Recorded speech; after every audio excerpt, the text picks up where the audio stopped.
So we have a new class today, and they are going to be learning about hypothesis testing.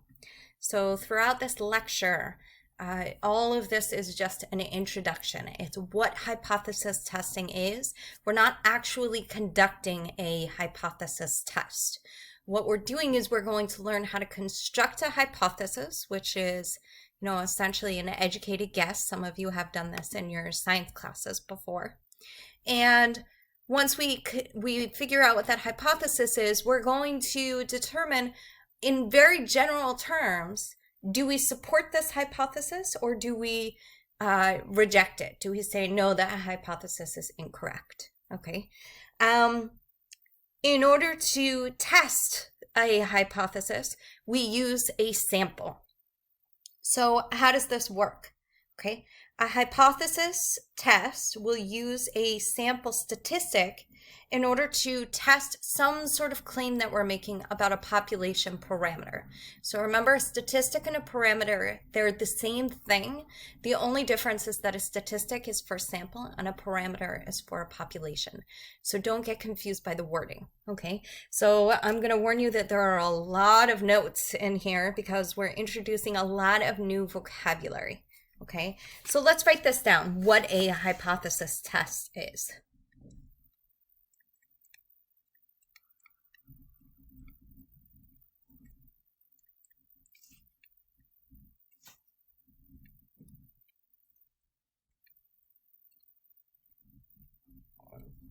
So we're using a sample statistic, so it might be a mean, it might be a proportion, it might be a standard deviation.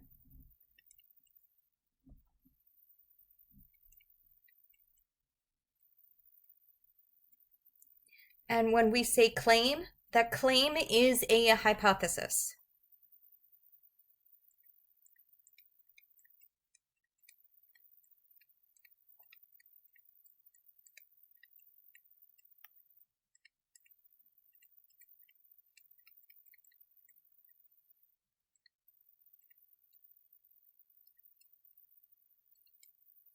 Okay, so for example, suppose that we have a car company that advertises that its new car gets a mean gas mileage of 50 miles per gallon.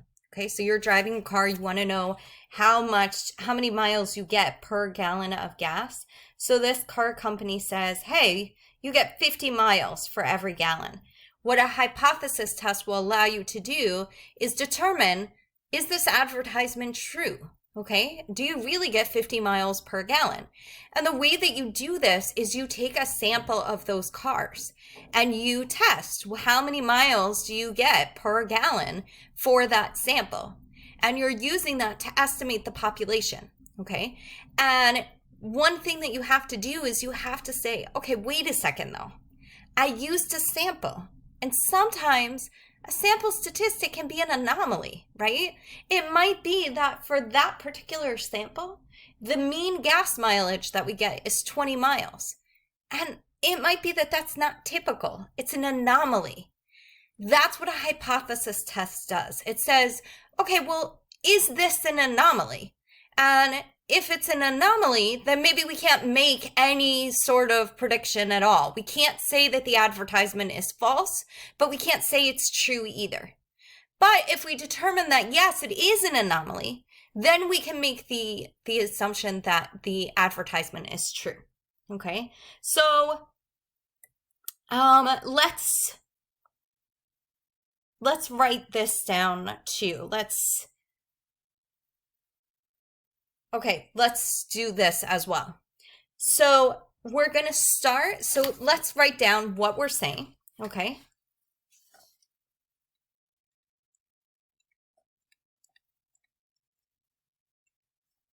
So we're going to suppose that a car company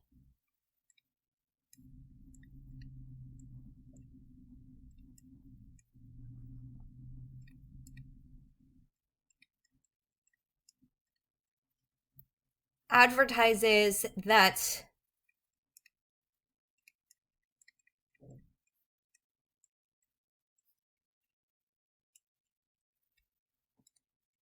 its new car gets a mean gas mileage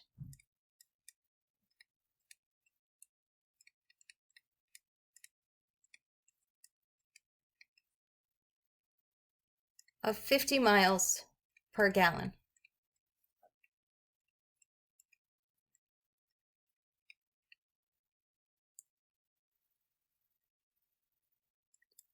So what a hypothesis test does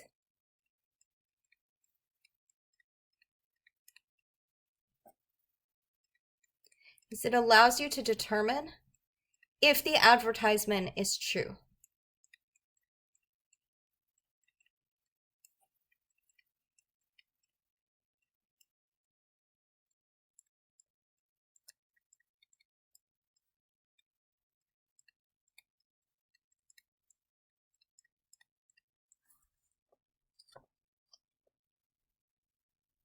Okay, so how do we do this?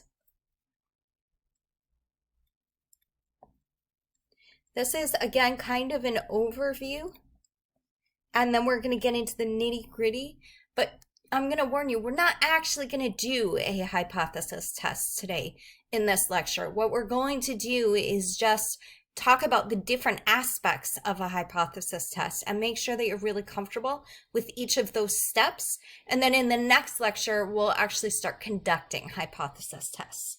Okay, so how is this done? As an example, so we always start by assuming that the advertisement or the claim, we call it a claim, okay? We're always going to assume that our hypothesis is true.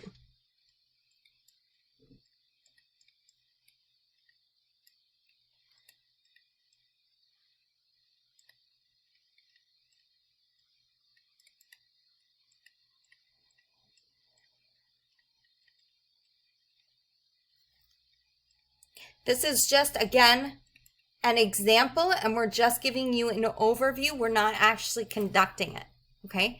So how do we do this? What you do is you start by taking a sample. Let's say that we take a sample of 30 cars.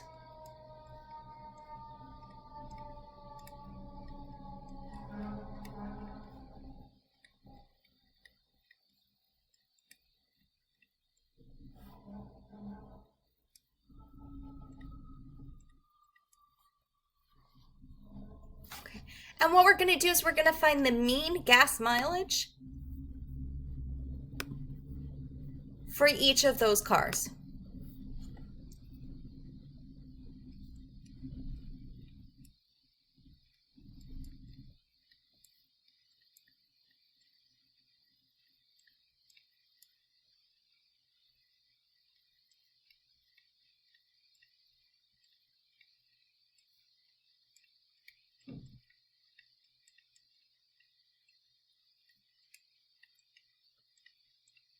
So this is a mean of sample means. The reason why we would call it a mean of sample means is that we're taking a mean gas mileage for each of the 30 cars, and then we're taking the mean of all of those numbers, okay? So it's a mean of sample means. But what we're doing is we're finding the mean and standard deviation of gas mileage for each of these cars. The fact that we're doing a mean of sample means is not really relevant in terms of the overview. Okay, when we actually do a hypothesis test, then it'll become relevant. Okay, so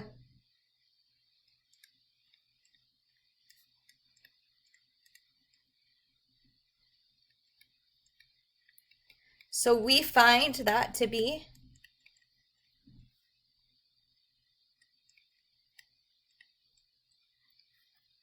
the mean of sample means is 47. And the standard deviation is 5.5. Okay, so now we're going to look at a sample distribution, sampling distribution in which our mu is equal to 50, okay? Because that's what we're assuming, right? We're assuming that the sampling, that we're assuming that the advertisement is true, okay?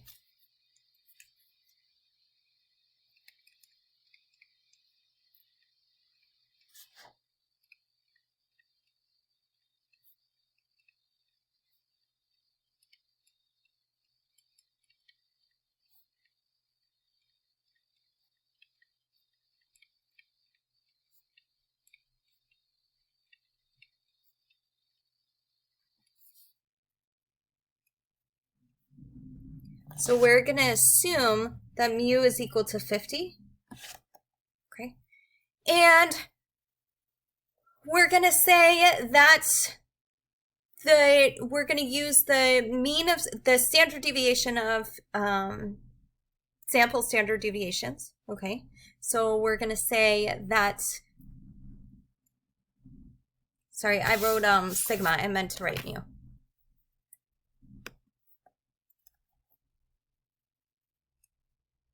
Okay.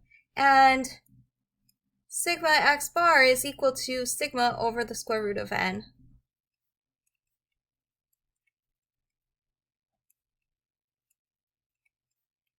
And we get about 1 here. Okay. So we're not, again, don't worry so much about the calculations. What we're trying to do is we're trying to say, okay, well, we get 47 as our sample mean. Is this a likely sample mean? Or is it really unlikely? Is it really unusual? Okay, so we're going to find the z-score. Again, this is an overview. So we have our x bar minus our mu. This is like mu of x bar over sigma. So we get 47 minus 50 over 1, which gives us -3. And if we find the area under the curve, right? So this is saying 47 is 3 standard deviations from the mean. So what this is saying is that x bar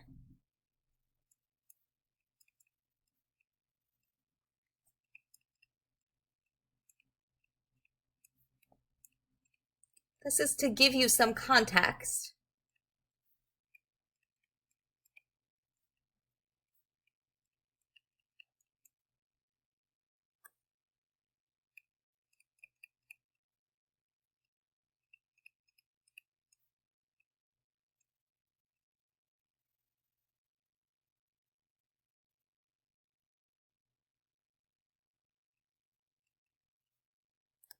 So if we go to -3, we get 0.0013, or about 1.13%. Now, anything less than 5% is considered unusual.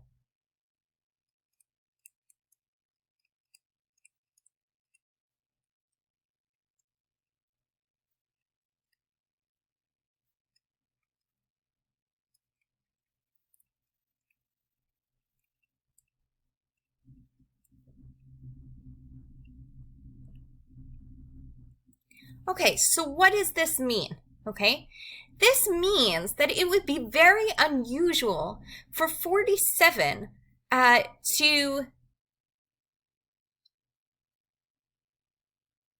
it would be very unusual for 47 to be an anomaly. In other words, what we're saying is that the advertisement was lying. We're assuming that the advertisement is true. When we assume that the advertisement is true, then what we get in our sample is so unusual that therefore our assumption must be wrong. Okay? So since it's so unusual,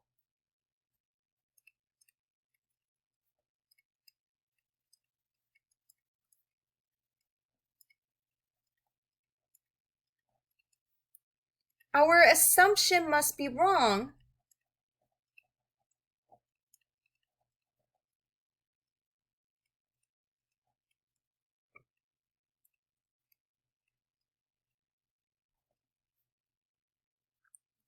And the advertisement must be lying.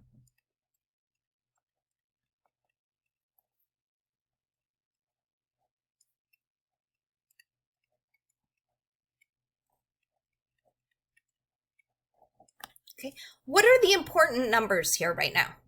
The important numbers right now are that we found a sample mean, we compared it to our population mean, and we found that that sample mean is very, very unusual. So therefore, our assumption must be wrong. We assumed that the advertisement is true. We're saying that it happens very rarely. So therefore, the advertisement must be lying. Okay, now that's just an overview. So again, we're using a sample statistic. We're trying to determine if the sample is an anomaly.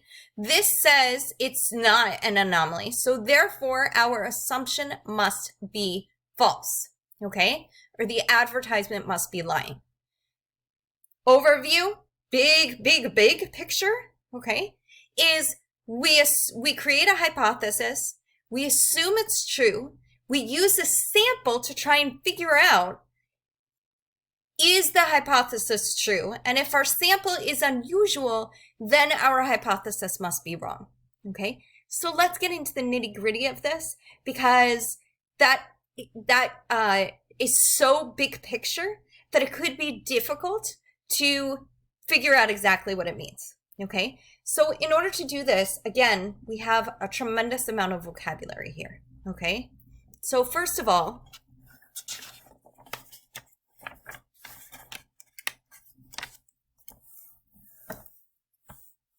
and again, everything that we're trying to figure out today is very straightforward and simple, but there's so much information in here that I'm going to try and go through it very slowly so that you don't get lost in all of the words. Okay, the only purpose of my going through this example is just to give you a very, very vague idea of what we're going to do in the next lecture so that you see kind of where we're going. Okay, so first, some vocabulary. We have something called a statistical hypothesis. So that kind of makes sense, right? Statistical hypothesis.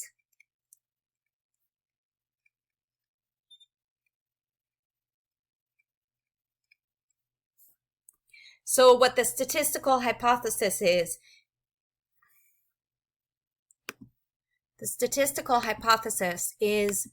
the statement about the population parameter.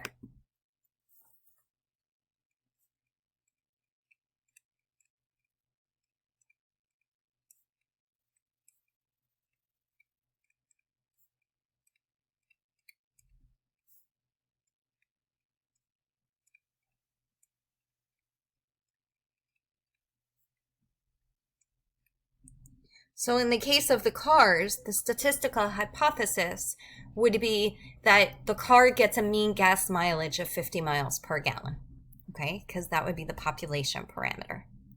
So we actually have two types of hypotheses, and they're opposites of each other, which means that if one is true, the other is false. So every time that we have a situation, we're creating two hypotheses. The first one is the null hypothesis, and the second one is the alternative hypothesis. Okay, so the null hypothesis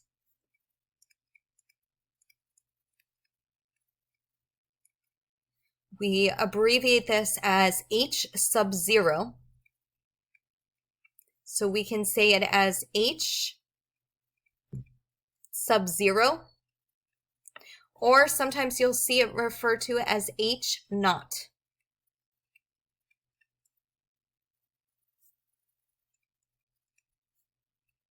That's how you would say it, okay? I kind of do it interchangeably, so you'll hear me say both. Okay, so what is this? This is a statistical hypothesis that contains a statement of equality. And we'll go through examples, so this may not be clear just in this second, but it will be in a minute, okay?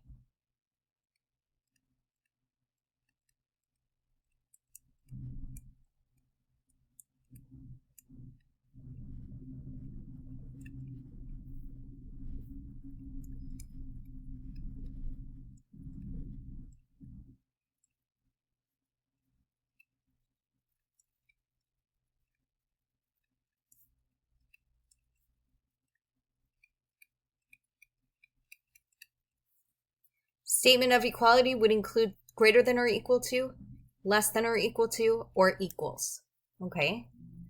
And then we also have the alternative hypothesis.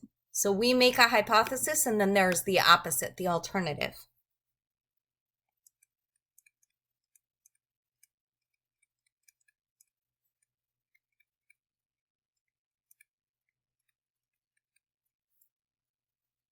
And this is H sub A. And that's exactly how you would say it.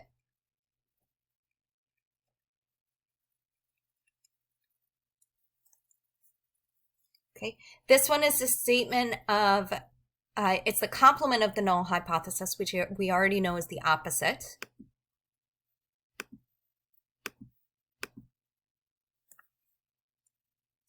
So we create the null hypothesis first.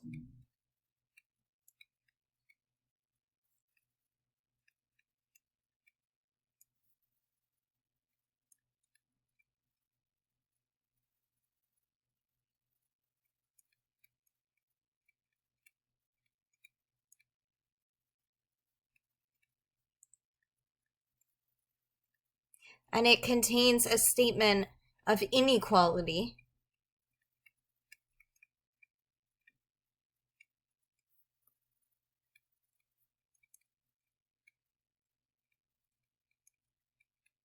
So a statement of inequality would be greater than, less than, or not equal to, okay? And it's a statement that must be true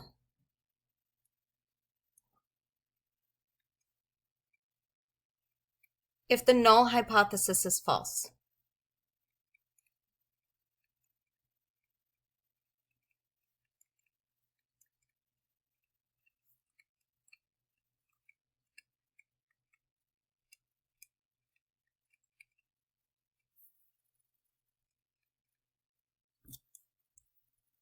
Sorry, I mixed this up.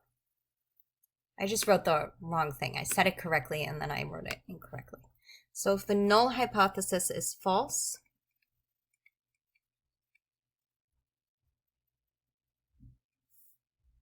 the alternative hypothesis is true.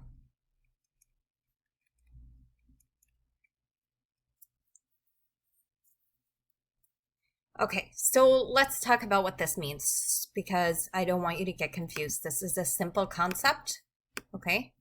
So suppose that we're making a claim about the population mean.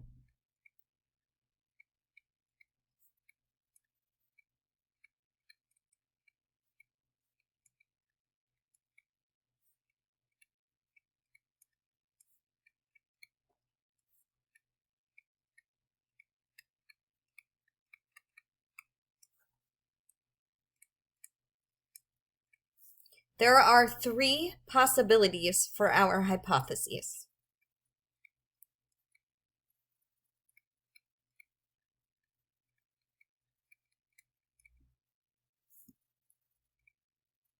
So in the first one,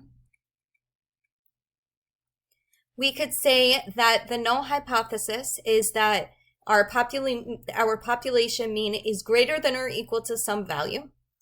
And in that case, our alternative hypothesis would be that our population mean is less than that value.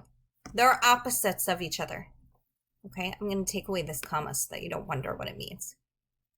So one is greater than or equal to, which means that the other is less than. The other possibility is that our null hypothesis is that our mean is less than or equal to a value, which means that our alternative hypothesis is the complement, meaning our mean is greater than the value. Notice our null hypothesis includes equal signs. Our alternative hypotheses do not. And the last possibility is that our null hypothesis says the mean is equal to some value, which means that the alternative hypothesis is that our mean is not equal to that value. Now, we don't have to use mean. We could use the population proportion. We could use standard deviation, okay?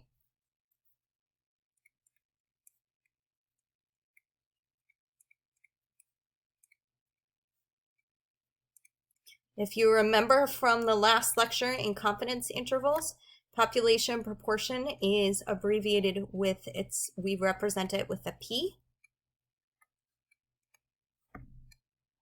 we could also use population standard deviation.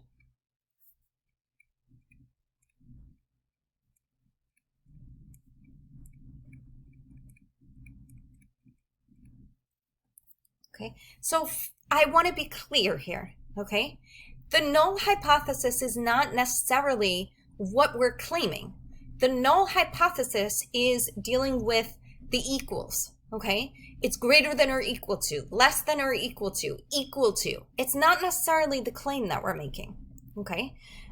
For example, in the new, we're going to do a few examples of these, but where you determine what the null hypothesis is and what the alternative hypothesis is.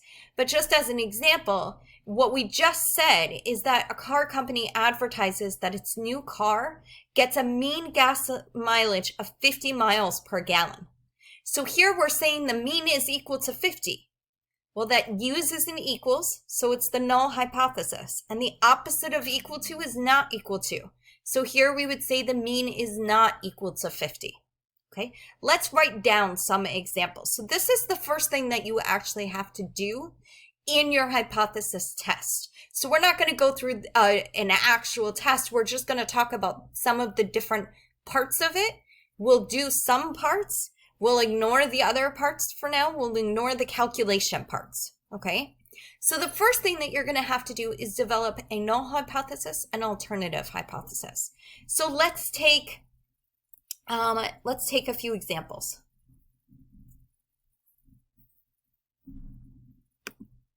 And this is all that you're going to do is determine which is the null hypothesis and what's the alternative hypothesis.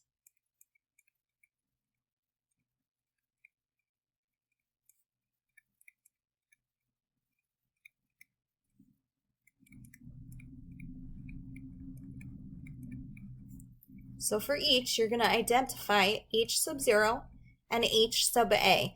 And this is dependent, which one is which is dependent on what's equal and what's not equal. So in the first one,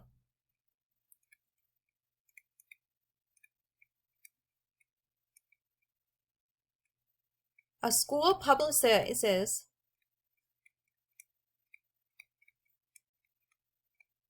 that the proportion of its students, and we're going to use a lot of these examples for multiple things.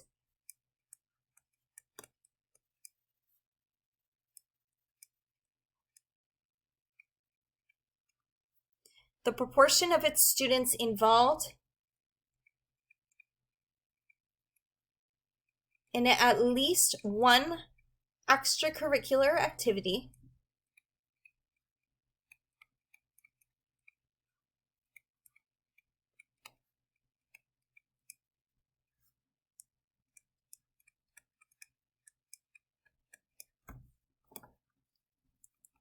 is 61%. Okay, so all we're going to do, okay, is determine what would be the null hypothesis and what would be the alternative hypothesis. Okay, so and then what the claim is in this particular instance. Okay, which one are we actually saying which are we actually saying is our statistical hypothesis, our claim? So remember that our null hypothesis includes the equals part. So this is saying a school publicizes that the proportion of its students involved in at least one extracurricular activity is 61%. So first of all, we're using the population proportion. So we're using P, okay? That's our parameter. So this says that P is equal to 61. This at least one extracurricular activity. This is not a proportion. This is not a mean. This is not a standard deviation. The 61%, so the fact that it's a percent tells us it's a proportion, okay? The 61% is what we're looking at. And this says that it is 61%. The is indicates equals, okay? So equals is a null. So our null hypothesis is that P is equal to 0.61. Remember, P is a decimal. I'm going to put this in red only so that you can differentiate between what's our answer and what's that problem.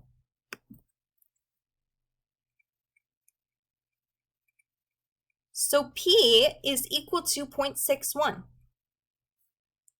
And our alternative hypothesis has to be the opposite of that. So P is not equal to 0.61. So a few things. First, P must be a decimal. A population proportion is always a decimal. And this is our claim, that P is equal to 0.61. That's not always going to be the case. Sometimes the alternative hypothesis is the claim, okay? But this is saying, the school is saying that the population proportion is 0.61, so the claim is what the school is saying. Let's take another example. And you should pause the tape and try this one on your own. So in the second one, we're saying our car dealership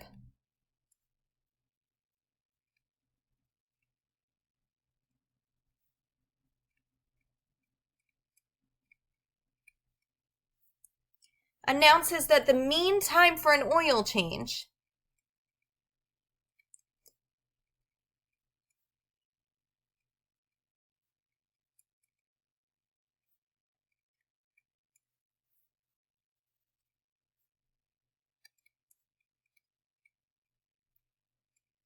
is less than 15 minutes.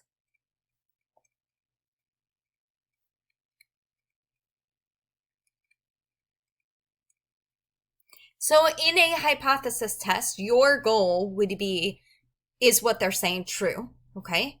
That is your ultimate goal of the hypothesis test. But first you need to form the hypothesis. So that's what we're doing now. We're taking the very first step and we're saying, what is our null hypothesis? What is our alternative hypothesis?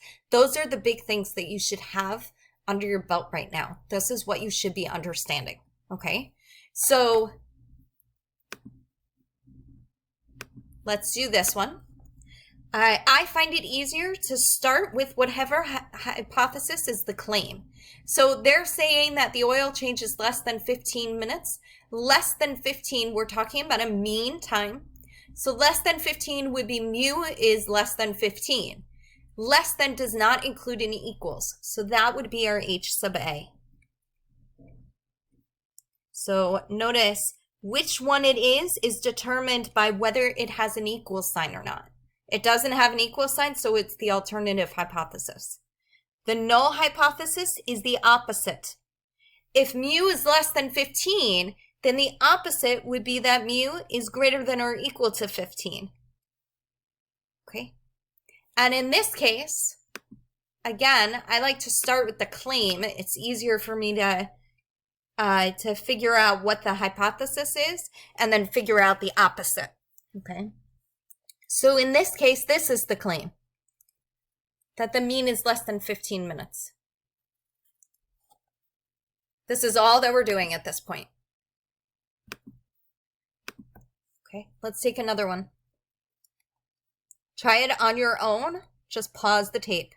Okay, pause the video. I'm using the word tape. That's a very old term, sorry.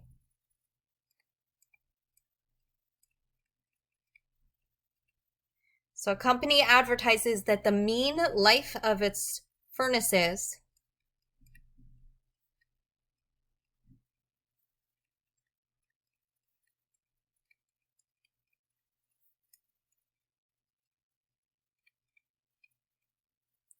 is more than 18 years.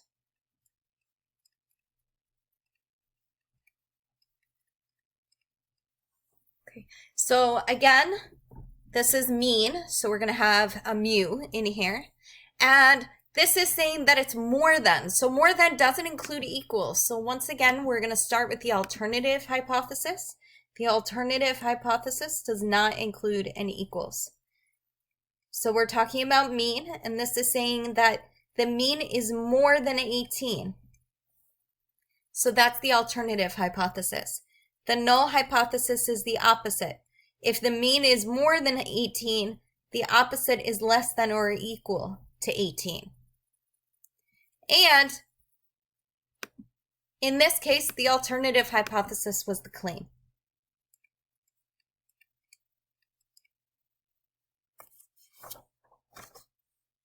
Let's try one more.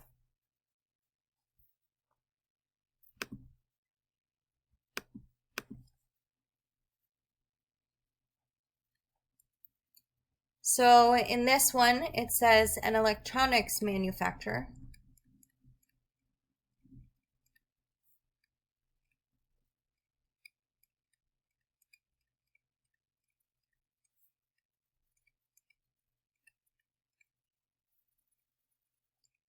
publishes that the variance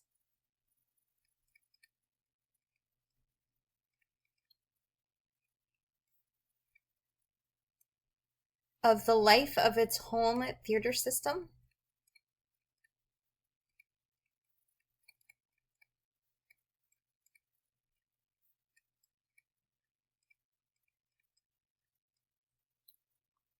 is less than or equal to 2.7.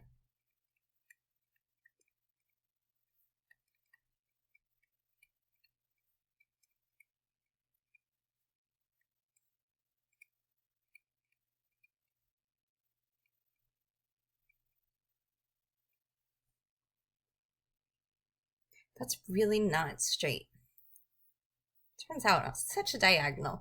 Doesn't look that way on my paper, just so that you know. I don't know why it comes out that way here. Okay, so again, we're going to start with the claim. So the claim is that the variance, so notice we're dealing with variance here. The variance is less than or equal to 2.7.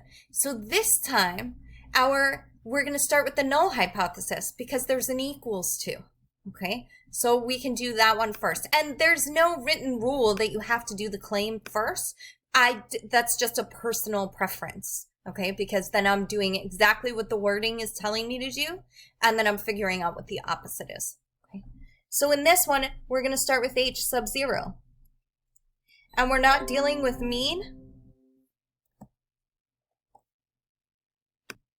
So h sub 0, we're going to use the variance. Okay. Sigma is less than or equal to 2.7. The opposite of less than or equal to is greater than. And in this case, sorry about that, I'll change that.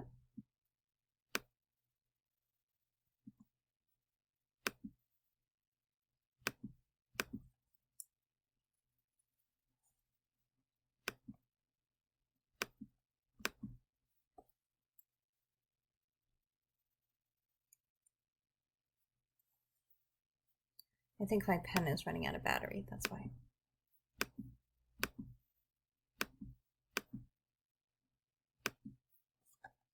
Let's try again.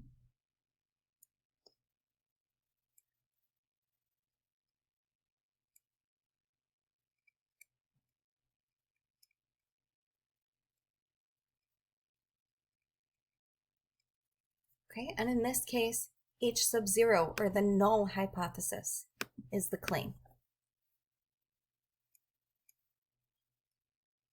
So if you're comfortable with this concept right now, you're in great shape. If you can identify what the null hypothesis is and what the alternative hypothesis is, you're great right now, okay? Okay, so now you're always going to assume that the null hypothesis is true, okay? So we're going to, in each of these, if we perform a hypothesis test, we're going to say, okay, let's assume that the proportion of students involved in an extracurricular activity is 61%. Here, we're going to assume that the oil change takes less than 15 minutes, okay? Takes greater than or equal to 15 minutes. In this one, we're going to assume that the mean is less than or equal to 18. And in this one, we're going to assume that sigma is less than or equal to 2.7. So when we do a hypothesis test, we always assume that h sub 0 is true. Okay, now we said that, but I'm going to write it again.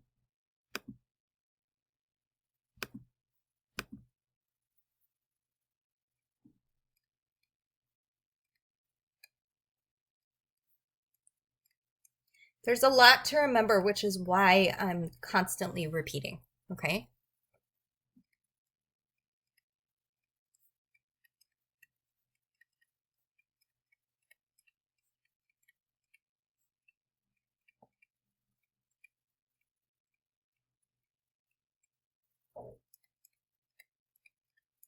Okay, so that's the first thing that we do, okay?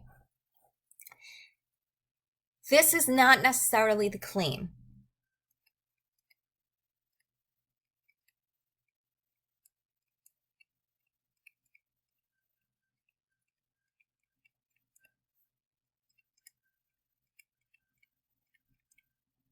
And that's important because we kind of feel like, oh, it would be the claim, right? We kind of feel like, oh, we're trying to say, is the electronics manufacturer lying? Is the company lying? Is the car dealership lying? But that's not really, that is ultimately our goal. But what we're doing is we're saying, okay, well, here's the null hypothesis, and then we're going to determine if they're lying based upon our conclusion about the null hypothesis, okay? If the null hypothesis is true, what does that tell us about the claim? If the null hypothesis is false, what does that tell us about the claim, okay? Here is an example of when we might, what might happen. Okay, so for example, let's say that our null hypothesis is that we toss a coin, right? And it's a fair coin. So we say, okay, well, the population proportion is 0.5. Well, if we toss that coin 100 times and we get 32 heads, we might incorrectly conclude that the population proportion is not 0.5. But it turns out that that sample was just unusual.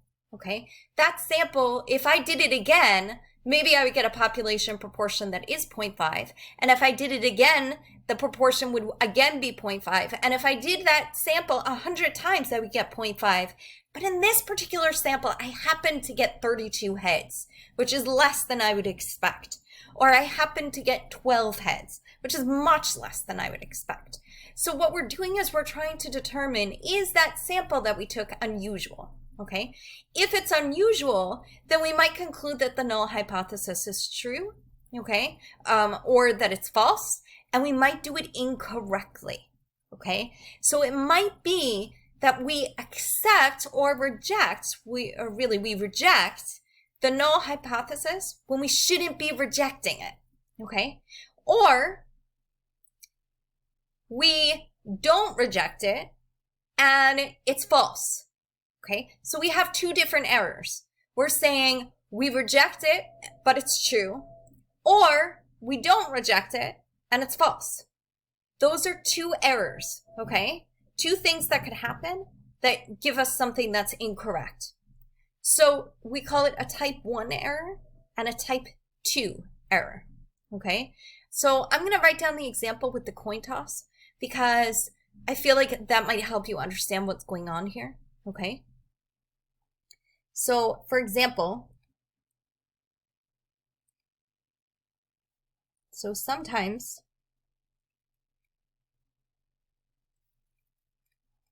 we might make an incorrect conclusion. It happens, okay? Sometimes we're wrong.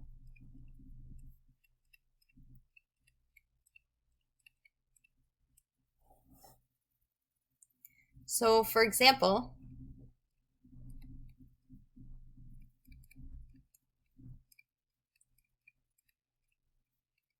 if we toss a fair coin, the fact that it's fair is important, okay?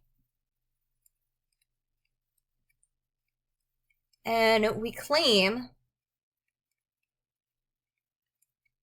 that P is equal to 0.5, okay? We're going to get heads half the time.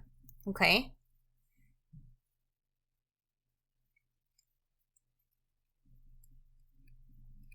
we might conclude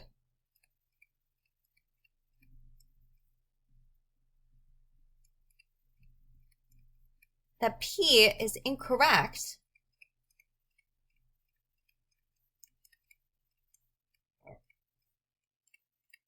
if we conduct a sample of 100 tosses.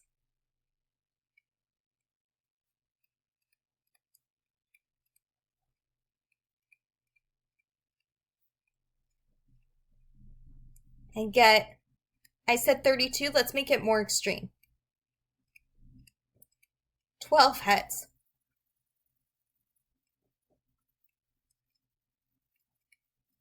This would be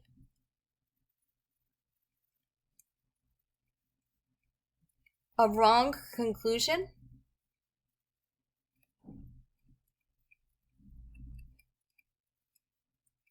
because our sample was just unusual.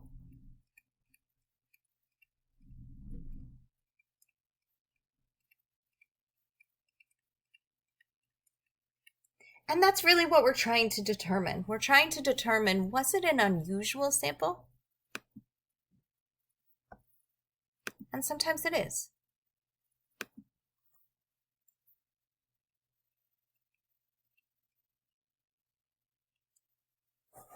Okay, so let's see what our different errors are. We have two different possible errors, okay? So we have a type 1 error and we have a type 2 error, okay? So a type 1 error, and I'll put this in a different color.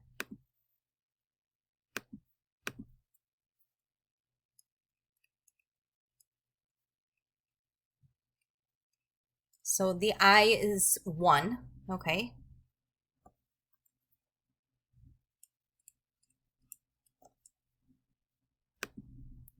So a type 1 error is if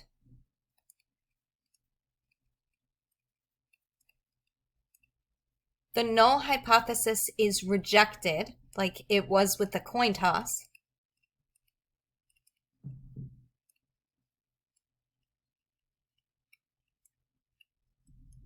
but it's true.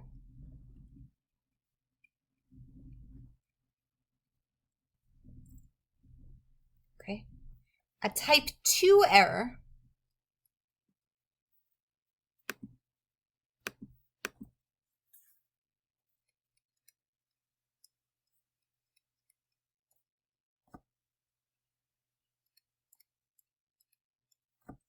is the opposite. It's if we fail to reject the null hypothesis, okay?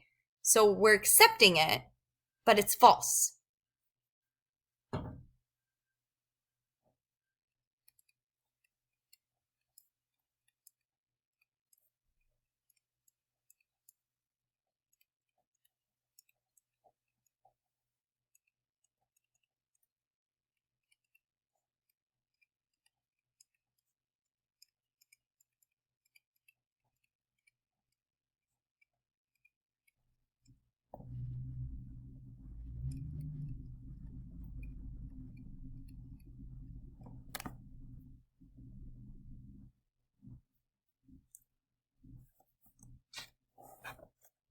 So both errors have to do with incorrectly making a claim about the null hypothesis. Type 1 says we say it's false when it's true, and type 2, we say it's true when it's false. Okay? That's the difference between them. Okay? So type 1, we're saying it's false, but it's true. And type 2, we're saying it's true, but it's actually false. Okay? I'm going to create a matrix that will help you identify which error is which. Okay?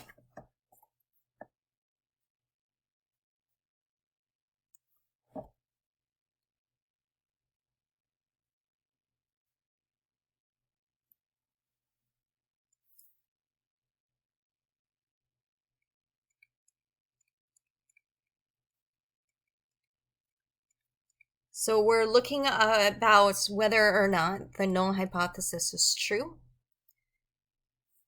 And then we're looking at, so this is saying H sub 0 is true, what happens? Or H sub 0 is false, what happens?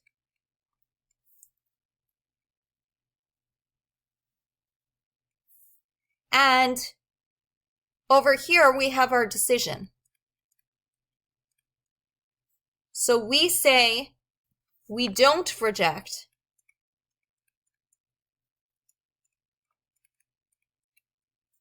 H sub 0, or we do reject H sub 0.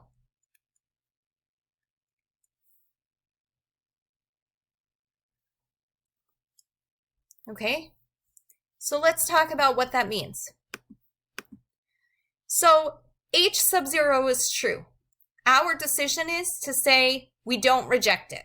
Okay, well, what's the result? We were correct.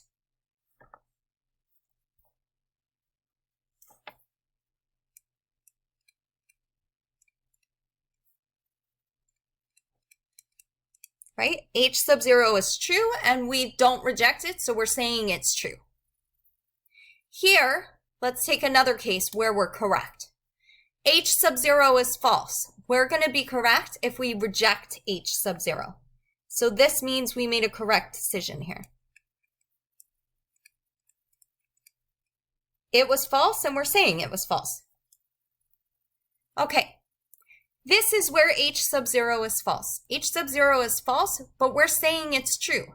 Okay? If we don't reject it, we're saying it's true. So what type of error is that? That is a type 2 error.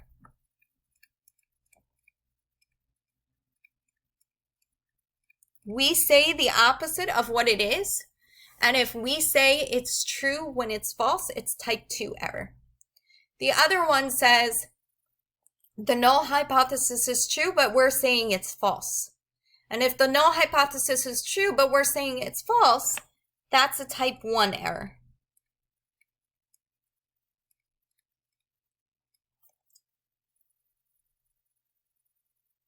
Okay, justice system. This is similar in a justice system, okay? In the justice system, a jury makes decisions, right? So in the justice system, you have an accusation, which is your claim. Then you're assuming that your defendant is innocent until proven guilty, right? So that's like your H sub 0. Now remember, a not guilty verdict doesn't necessarily mean that the defendant is innocent. It just means we don't know, okay?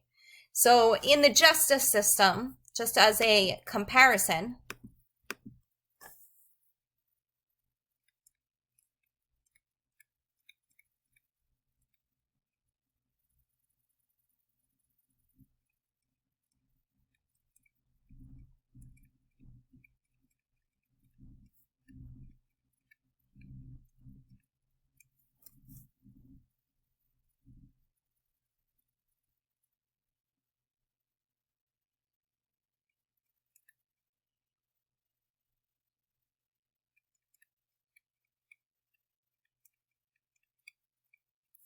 we assume that the defendant is innocent.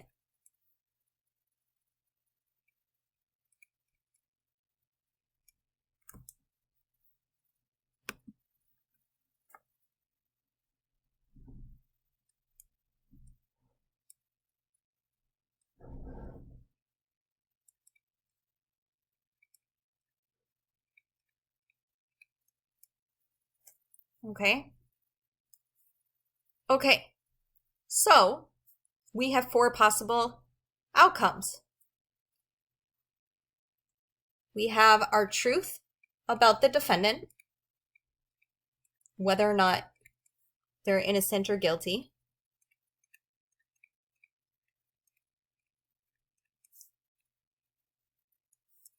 Then we have the jury's decision.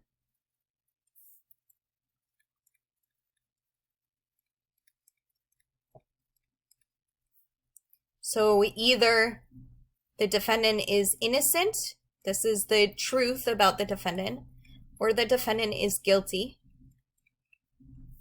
And the decision is not guilty or guilty, right? That's what the jury can decide.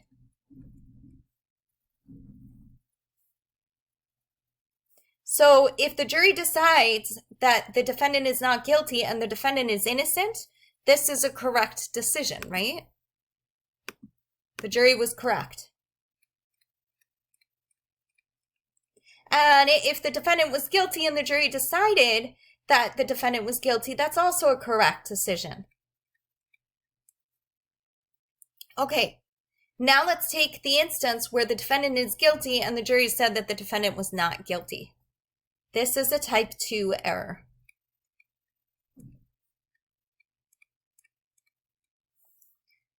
We have the opposite. The jury decides that the defendant is guilty, but the defendant was actually innocent. This is a type 1 error. Okay, so just to analogize that we do this we have this type of decisions. It's not, we probably wouldn't describe it as statistical because we're not taking statistics, but we still have this idea of a type 1 error and a type 2 error, okay? Okay, so in a few minutes ago, we were talking about the different hypotheses and the null hypothesis and the alternative hypothesis. That's the first thing that we're going to do. Now, what we're going to do is identify whether a type 1 error has been made or a type 2 error has been made, okay? So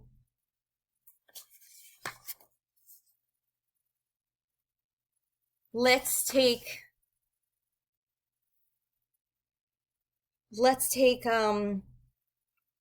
an example, okay?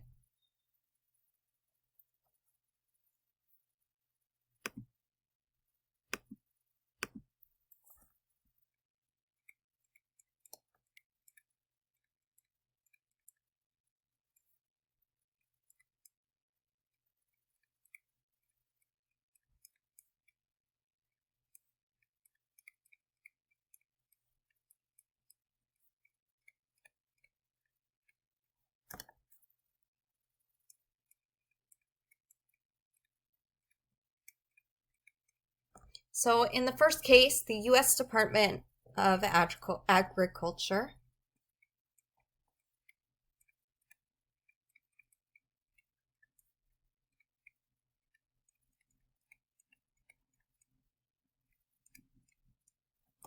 okay, their limit for salmonella contamination for ground beef is 7.5%.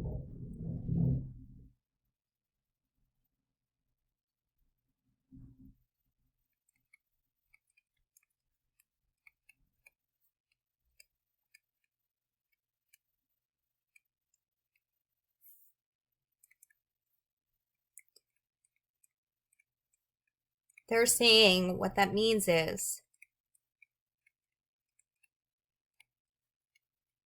it has to be less than 7.5 or less. So if you have more than 7.5% of ground beef contaminated with salmonella, you can't sell any of that ground beef, okay? So an inspector comes in to a plant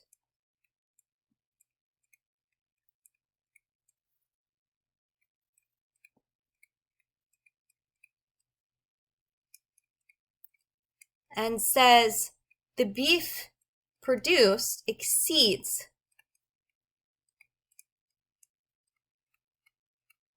7.5%. Okay? You want to perform a hypothesis test to determine if the claim is true. So this is what we're trying to do, is we're trying to say what's a type 1 error and what's a type 2 error. So first we need to determine the null hypothesis, right? So our null hypothesis, this is a population proportion because it's a percentage. Okay, the percentage indicates population proportion, even though it doesn't say population proportion anywhere in this problem. Okay, so we need to determine the null hypothesis in order to determine what would be a type 2 or type 1 error. And this is saying it has to be 7.5 or less. So 7.5 or less, okay, notice this is what includes the equals. Okay, so our null hypothesis is that P has to be less than or equal to 7.5. Remember, it has nothing to do with the claim. Our claim is the opposite. Our claim is our alternative hypothesis. Okay, exceeds means more than. But we don't even care about that because our errors are based on the null hypothesis. Okay, so what we're going to do is we're going to say, when does the type 1 error occur? And when does the type 2 error occur?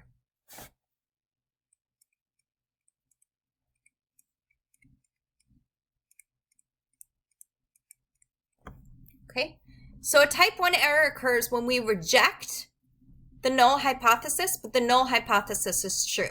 Okay, so what we're saying is we reject this. We reject H sub 0, okay? We say that P is greater than 7.5, okay? But the actual proportion is less than or equal to.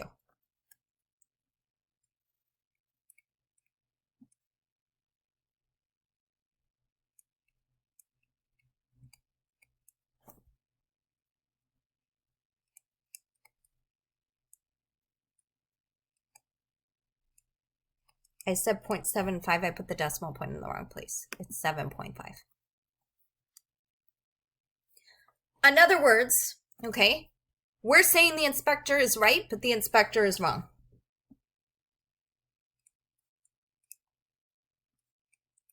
We say that the claim is true,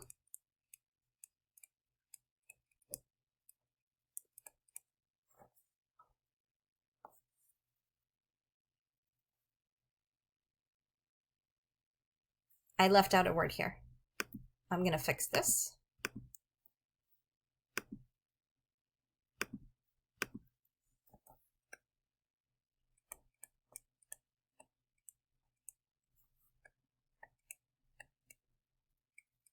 Okay, so again, a type 1 error is we reject the null hypothesis. So we do the opposite. We say that the inspector is right, but it turns out that the inspector is wrong.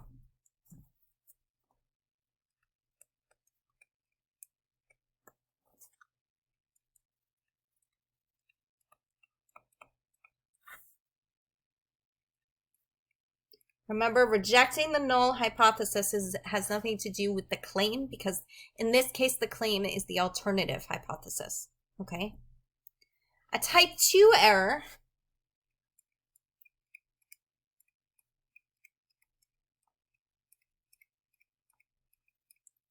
would be if we don't reject, okay, if we don't reject the hypothesis, but it's actually false.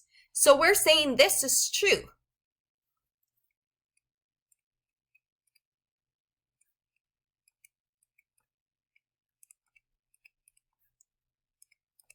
But it turns out, I'm sorry, I put the wrong sign here.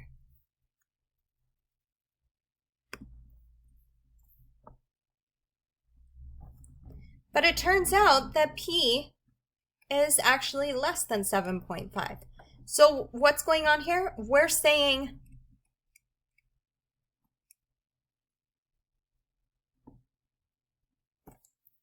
did it again. I say it correctly and then I write it incorrectly. So listen to what I said. So we say that the inspector is wrong,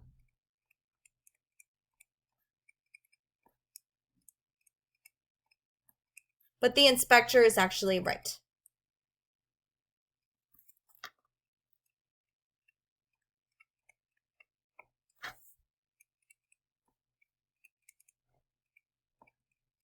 Okay, so notice we're referring to this matrix here.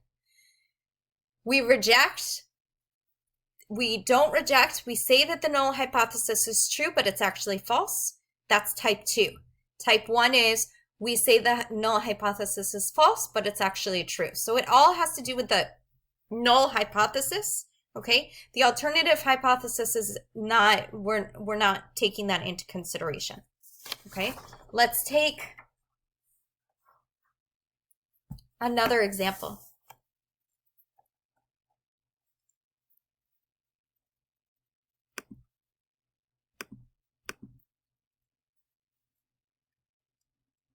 And again, this is just referring to that matrix. And in both cases, we're saying one thing is right when it's actually wrong, or we're saying something is wrong when it's actually right. So a company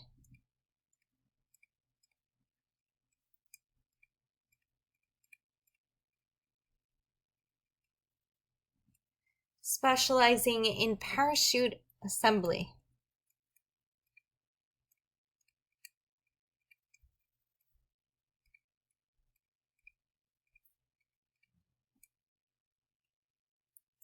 states that its failure rate is not more than 1%.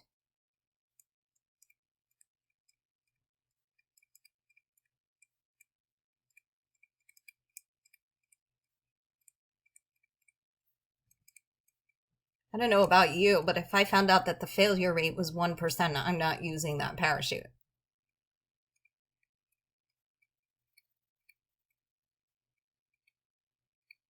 Okay, not more than 1%. So notice it's a percent, okay? So we're using P. Not more than 1% is less than or equal to, okay? P is less than or equal to 1%. So this is our null hypothesis. The claim is the null hypothesis in this case. And we're turning it into a decimal, okay? So this is the null hypothesis. How do we know it's the null hypothesis? It includes the equals, okay? Remember, null hypothesis always includes equals.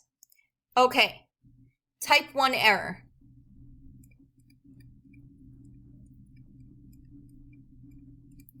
Type 1 error says the null hypothesis is we say it's wrong, but it's actually right. So we say that P is greater than 0.01, but the company was actually telling the truth.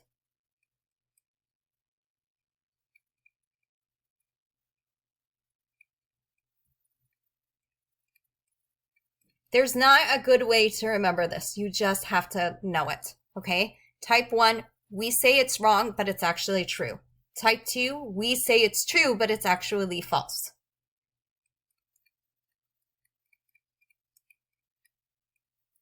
And our type 2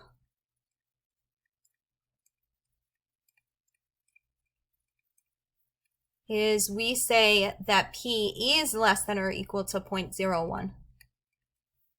But the company was lying. And this is, in a case like this, it's a really big mistake, right? I mean, we're saying that the company is telling the truth, but they were lying. Well, this is a big mistake because people are, if we're a statistician and we make a type 2 error in this particular case, it's a really huge error because we're saying, hey, it's okay to use that parachute, but the company was lying. It's not okay to use that parachute. So this is a big mistake, okay? And just going back to the other example, if we look at what's the big mistake, our big mistake is once again a type 2 error because we're saying that P is less than or equal to 7.5, but it's actually more than, which means that there's more contaminated beef, okay? So we don't, it depends on the H naught, right? Or H sub 0. It depends on H sub 0 and what is being said, but one of these errors could potentially be a very big error. We have to think about what is being reported, okay? And when we're talking about contaminated beef or defective parachutes, we want to make sure that we don't make errors that are really big errors. So in this case and in the other case, a type 1 error may not be that harmful other than, okay, well, that means that we're telling this company to get rid of all of their beef when it was actually fine. Okay, so in one error we're being one error is a really big error for the production plant, and in the other case the error is a big error for the public. And the same thing is true in the other case, where the type 1 error is a big problem for the company because they have to get rid of all of these parachutes, but a type 2 error could kill people. So we really have to pay attention to those errors. Okay, So these are the first two things. Okay, we have a couple of other things that we need to talk about when we do this test, okay? So how does the test work? We talked about constructing the hypothesis. We talked about the different types of errors. Now let's talk about how the test works, okay?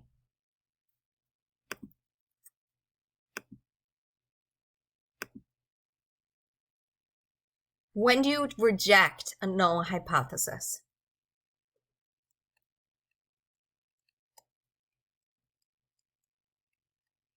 So you're going to reject a null hypothesis, right? Sometimes it'll be an error, sometimes it'll be the correct decision. How is the decision made? Okay, you're going to reject the null hypothesis when the sampling statistic is unusual. So you conduct a sample and you determine through a bunch of calculations, which we're not going to do in this lecture, okay? You determine that the sampling statistic that you got is rare, okay?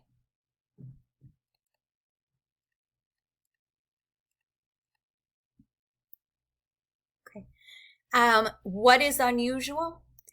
Typically, it's if it occurs with a probability that's less than 0.05. But it doesn't have to be less than 0.05. Sometimes it might be less than 0.1 or it might be less than 0.01. In other words, it occurs less than 5% of the time, less than 10% of the time, or less than 1% of the time, okay?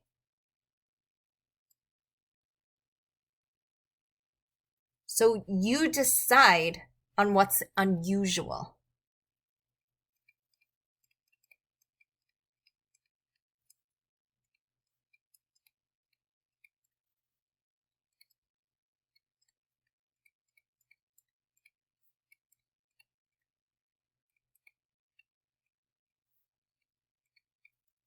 5% is typical, okay? It's like our 95% confidence interval. It works the same way. And in fact, when we actually start doing the calculations, you're going to see that it works in a very similar way. So this could be less than 5% of the time, less than 10%,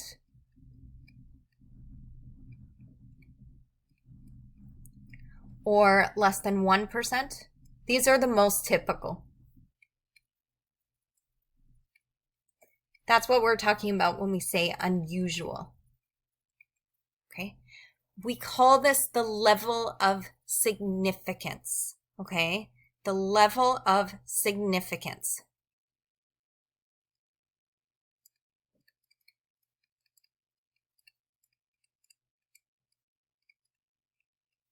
It's just like the level of confidence. It's just here because we're talking about errors. And our hypothesis test, we call it the level of significance.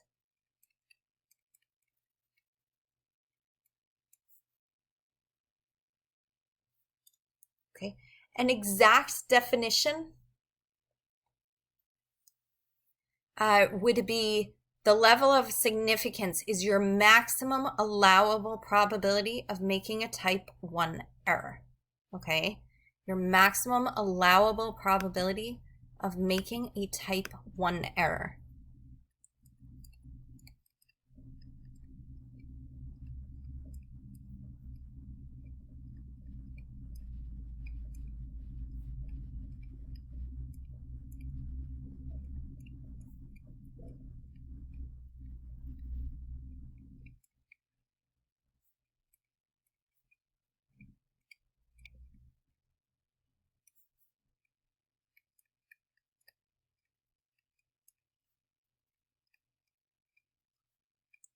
And the symbol that we use is alpha. It's a Greek letter. This is alpha. So we're saying that the maximum probability that we could have of rejecting the null hypothesis, right? You will reject a null hypothesis. The maximum allowable probability that we could do that is less than 5% of the time, okay? So our type 1 error would be, our level of significance would be 0.05 because it's a probability, okay? So alpha could equal 0.05, alpha could equal 0.10, or alpha could equal 0.01, okay? If we're talking about the maximum probability of a type 2 error, we don't give it a name, but we call it beta, okay?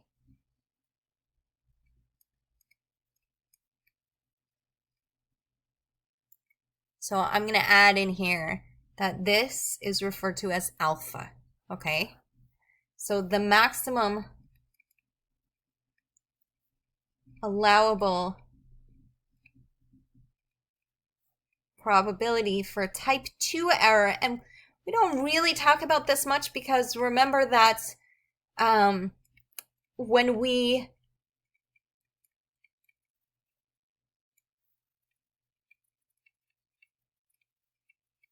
well, we do because both of them have to do with the null hypothesis.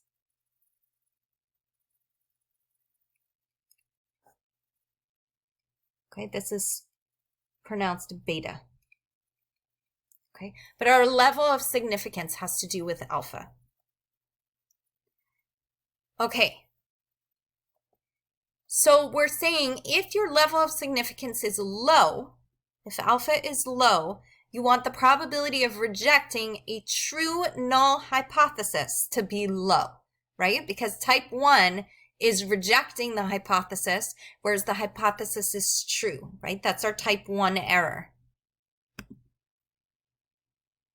Type 1, we reject the null hypothesis, but it's true, okay?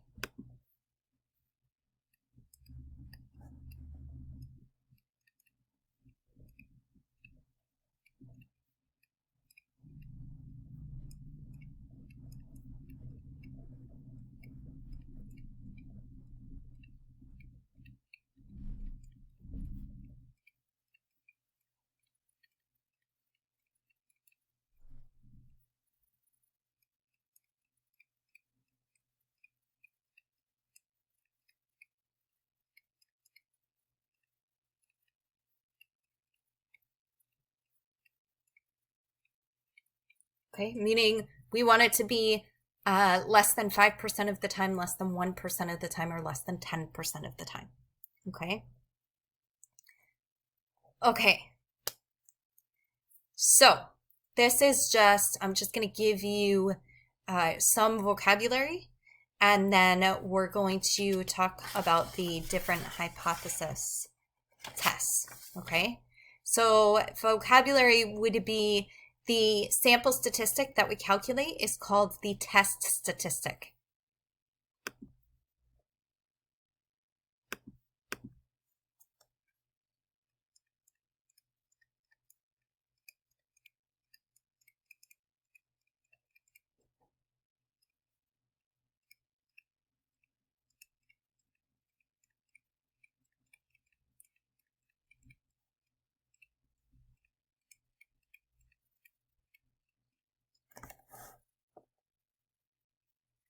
Okay, and now we assume that the null hypothesis is true, so we change its name and we call it a standardized test statistic.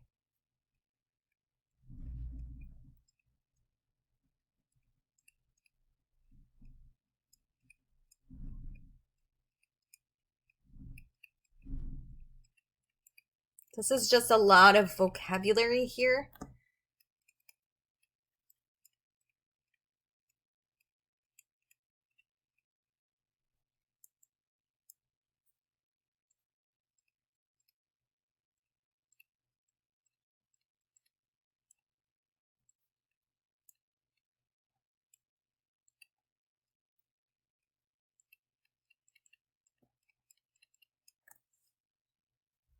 Okay, what could be a standardized test statistic? We could use z-scores, we could use t-values, okay? And again, what we're doing is we're trying to obtain the probability of obtaining the standardized test statistic. So the probability of obtaining that statistic, try saying that 3 times fast. The probability of obtaining that is called the p-value. And that p-value would be less than the level of significance. Okay, so let me write that down because that sounds rather complicated, even though it's a simple, it's a simple concept. Okay, the probability of obtaining this sample statistic that we calculate is called a p-value. Okay, we're trying to determine, is this sample statistic unusual? So the value that we get for the probability of obtaining it is called a p-value. Okay, and we want the p-value to be less than alpha, to be less than the level of significance. Okay.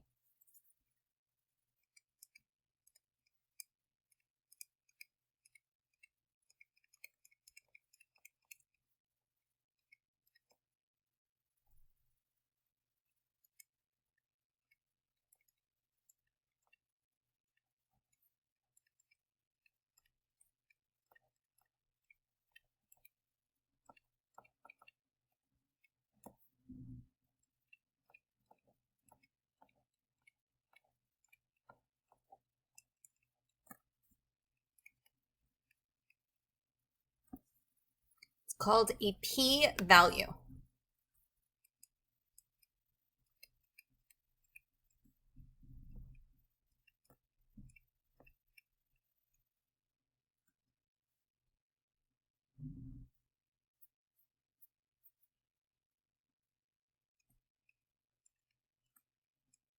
So we reject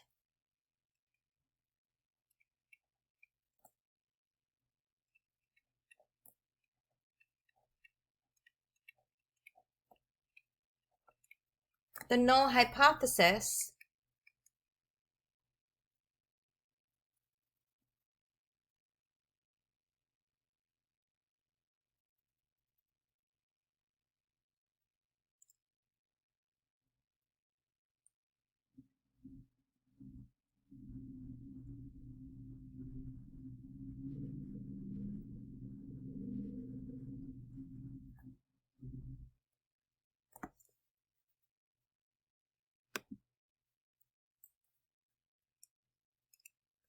based on whether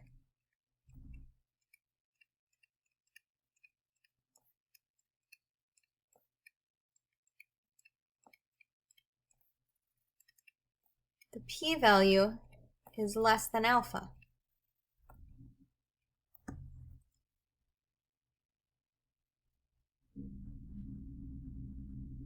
Okay, so if it's less than alpha, then you reject it. If it's greater than alpha, you fail to reject. You don't reject.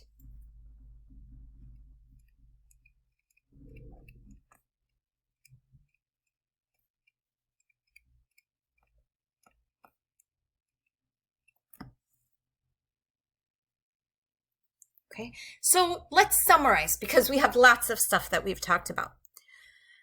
First, we said that we come up with the null hypothesis and the alternative hypothesis. The null hypothesis is what's important, okay? Then you decide, are you going to reject the null hypothesis or not? How do you decide?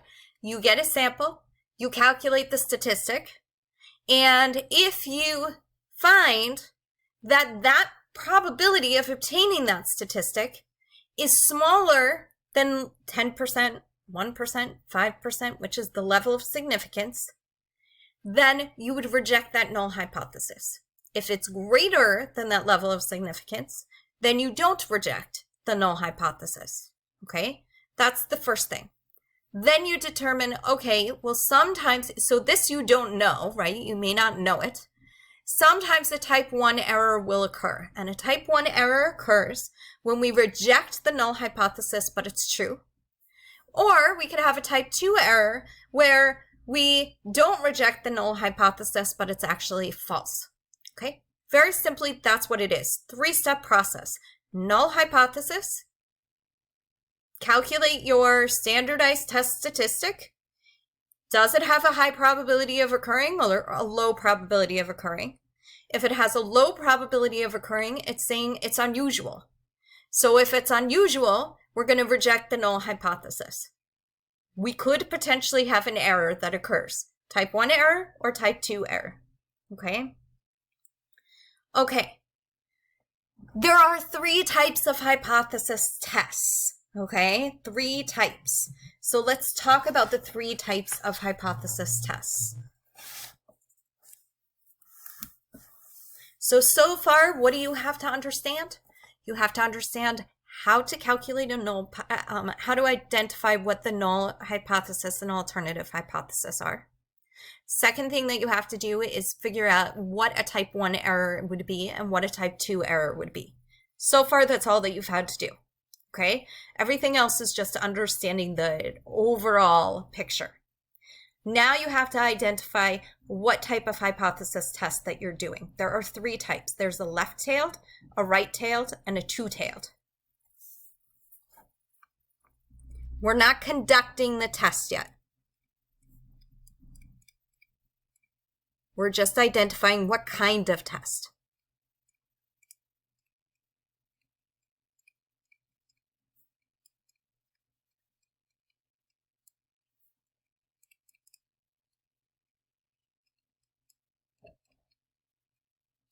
Right-tailed, left-tailed,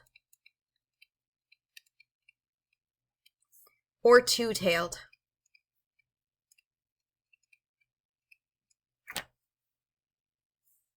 Okay, this is going to depend on the alternative hypothesis.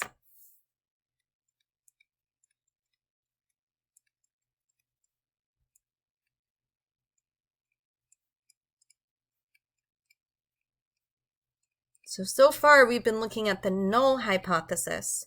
The alternative hypothesis tells us what kind of test. Okay, so let's look at this visually, okay? Left-tailed.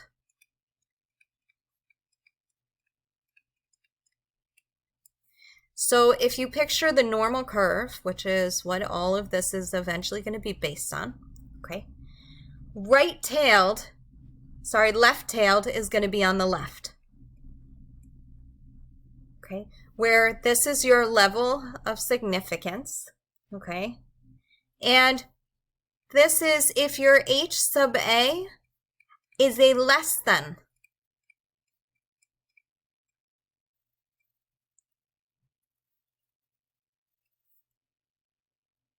Okay, now your P is the area to the left, okay?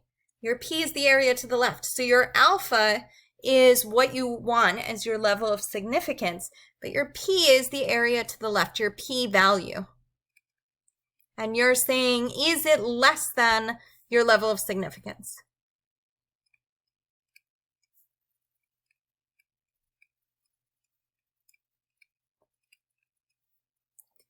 A right-tailed test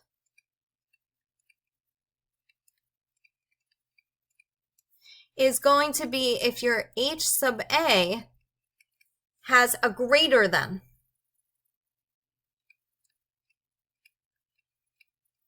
So you're looking at H sub A and you're saying, what is it using? And in this one, the P is to the right.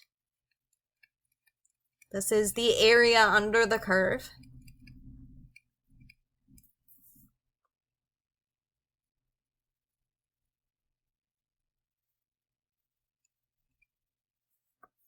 Okay, so we're talking about area here, right? That doesn't change. And then the two-tailed test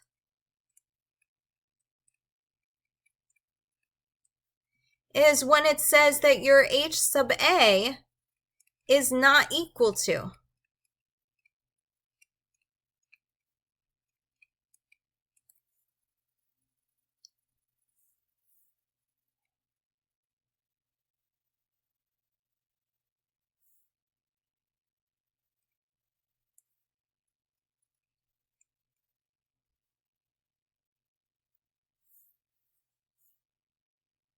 And in this one, each outside is 1/2 P. So this is your P, the area. This is your P, the area. And here, one side is 1/2 of P. Okay, so you're using like z-scores. This is what would be inside your z-score table. Okay. Okay, so all we're going to do is we're going to say that, so I'm gonna just repeat that the smaller the p-value, okay, the more evidence there is to reject the null hypothesis. So the smaller this area, what we're doing is we're saying, well, this is the probability of obtaining that test statistic. So the smaller the area, we're going to, the more evidence there is to reject that null hypothesis. Okay, so let's look at some examples, and all we're going to do is we're going to identify whether it's a left tail test, a two tail test, or a right tail test. Okay.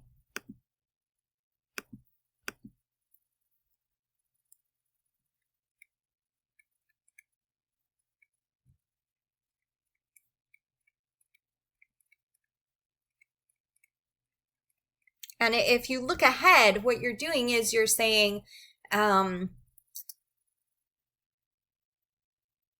you looking at how are you calculating that z-score? Okay, right? Are we going to the left, to the right, or are we going on the outsides? Okay, that's what we're really looking at if we're looking ahead. So is the test left-tailed, right-tailed, or two-tailed? That's all that we're asking now.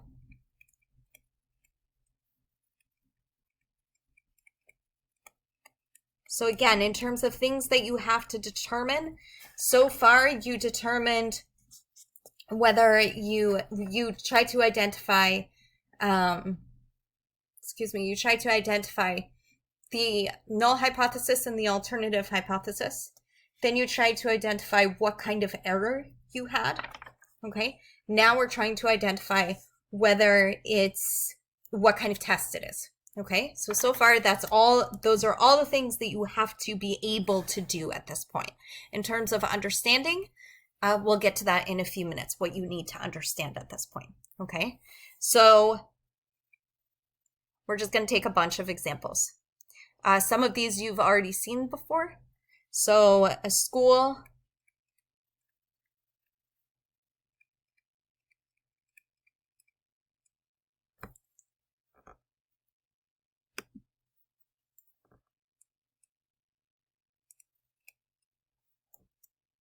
publicizes that the proportion of its students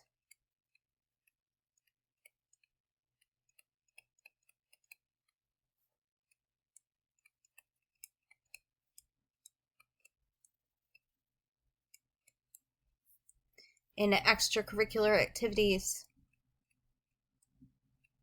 is 61%.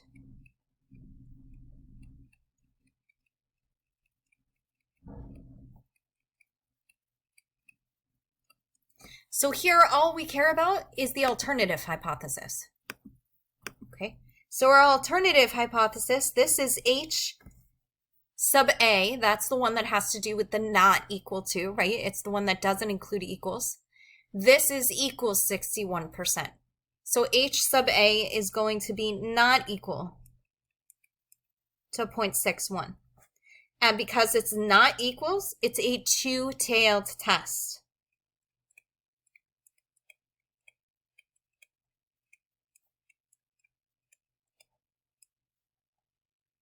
Okay, so we don't even need to know what H sub 0 is. H sub 0 would be equals 0.61, right? Because it's the opposite.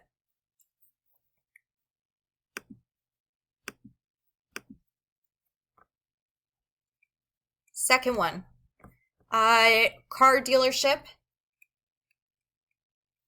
This is one we've seen before too. Car dealership announces the mean time for an oil change is less than 15 minutes.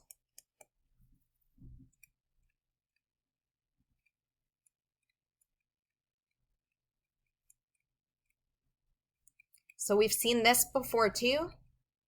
Less than is the alternative hypothesis, right? So H sub A, this is mean. That's our test statistic now. So mean is less than 15. Okay, this is a less than, so it's easy to remember. Less than is left, okay? So this is a left tail test.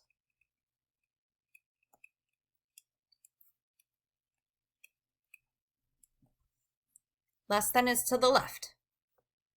Okay, let's do a few more. We'll do 5 of them. Okay, so company advertises mean life of its furnaces. Again, we've done this before too.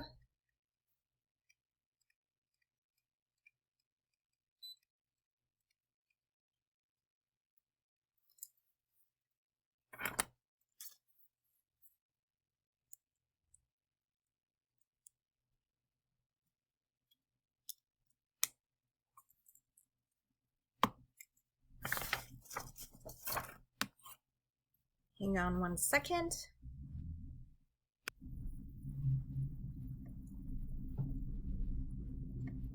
So a company advertises the mean life of its furnaces.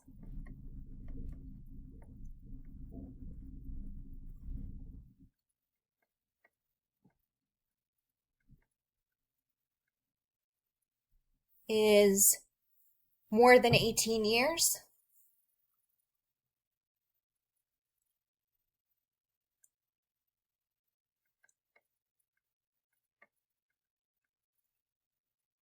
Okay, so again, we have to establish the alternative hypothesis.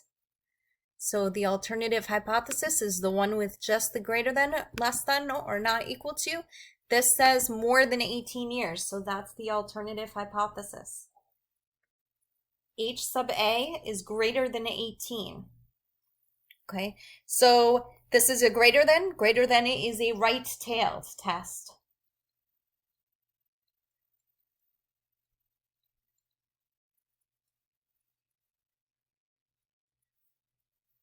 Let's do a couple more just so that you're accustomed to it. Next one. A consumer report says the life of a certain type of automobile is not 74 months.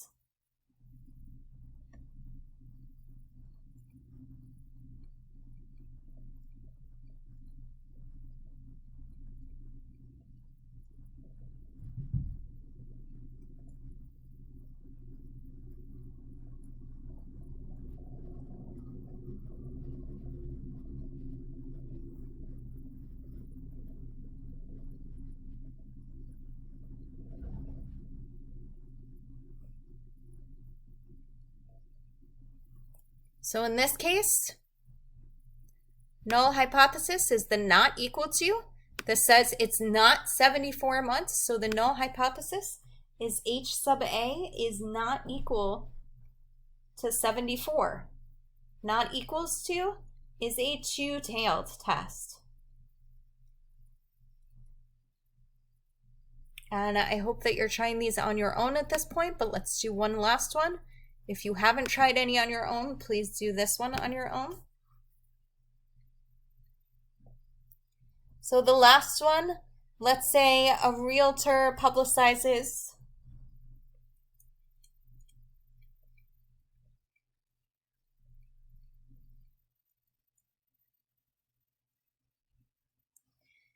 that the proportion of homeowners who feel their house is too small.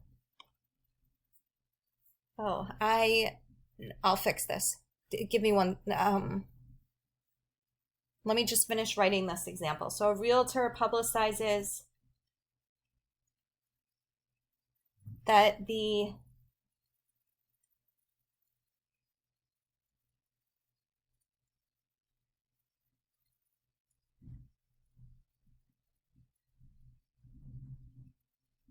proportion of homeowners who feel their house is too small for their family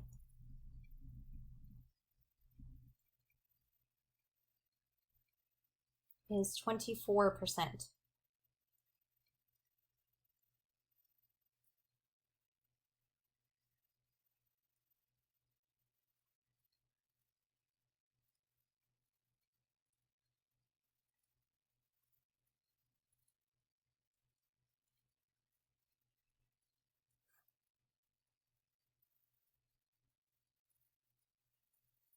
Okay, so before we do that, I just wrote this incorrectly, right? H sub A is not greater than 18. The mean is greater than 18. So let's just go through and erase that. H sub A is that the mean is greater than 18.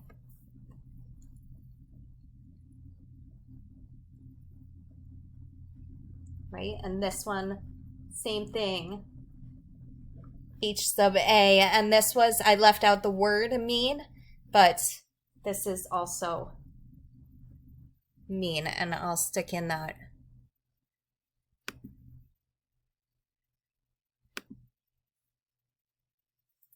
I'll stick that in here. So it is not a mean of 74 months.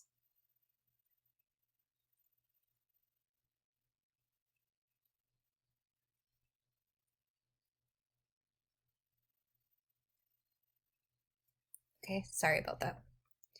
Okay, so let's do this last one. Again, we have to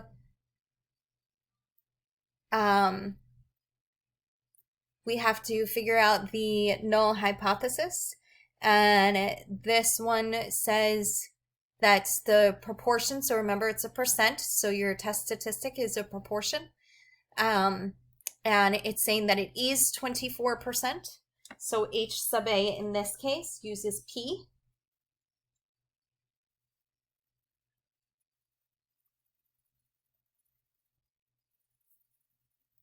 So P is not equal to 0.24. Always remember to turn it to a decimal. And once again, this is a two-tailed test. Okay. Okay, we are almost there. I know that this has been a long one. We are almost there, okay? So we talked about identifying the hypothesis. We talked about the different errors. And we talked about the type of test that we're going to conduct. The last thing that we're going to talk about is how to make a decision. So we touched upon this, but I want to make sure that it's very clear, and then we'll do a couple of examples of that, okay? So how do we make a decision?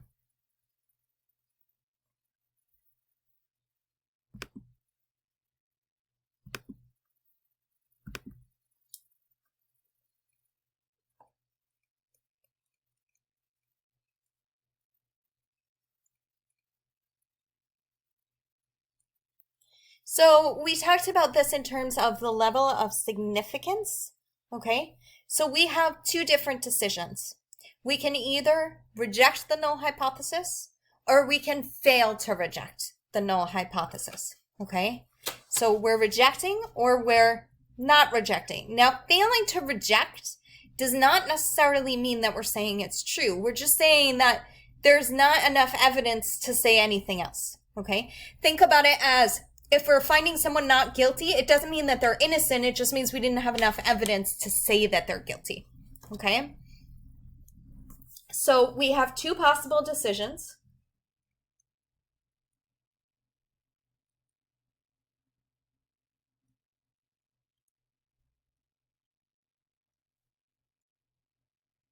We either reject H sub 0, or we call it failing to reject.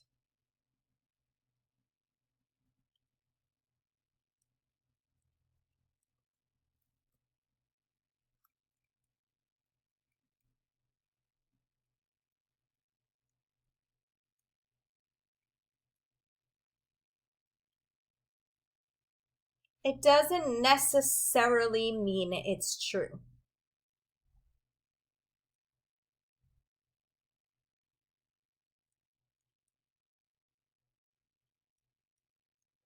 Okay? In other words, finding someone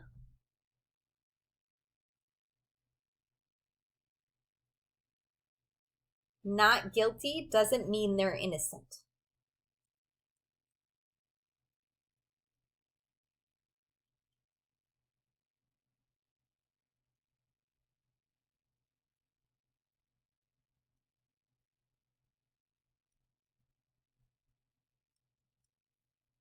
It just means there wasn't enough evidence to say they're guilty.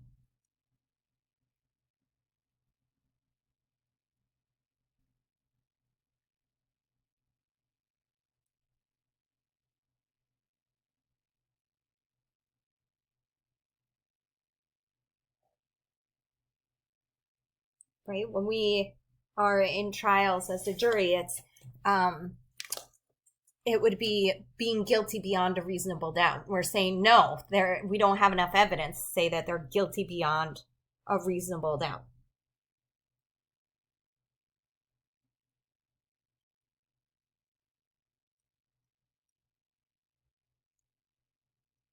Okay, how do we make this decision? Okay, so we can use the following rule.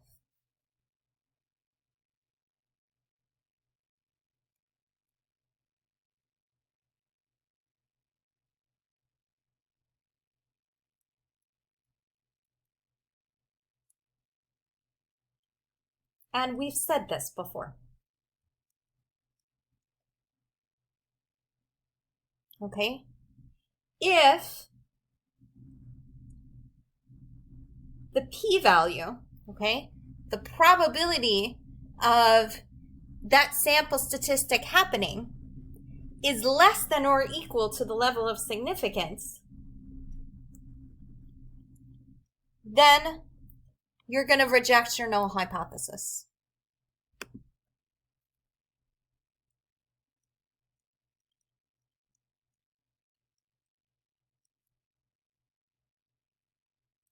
And vice versa.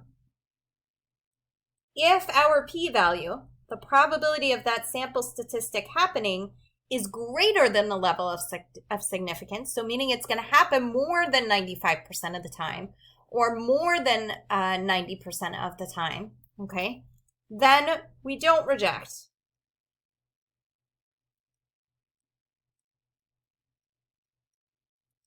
The null hypothesis, okay?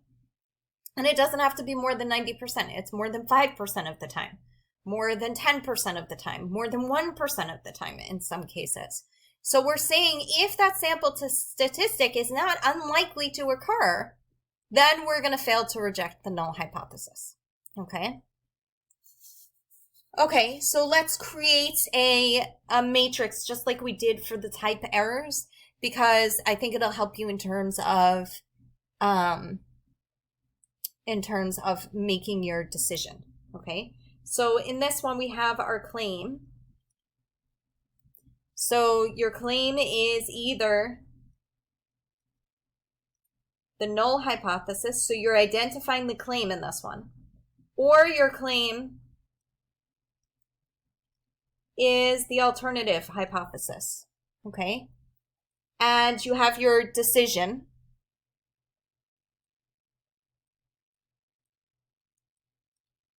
And your decision is either to reject the null hypothesis or to fail to reject.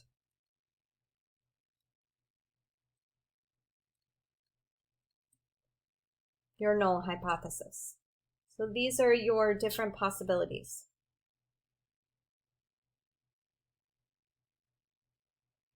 Similar type of matrix. Okay, so let's fill it in.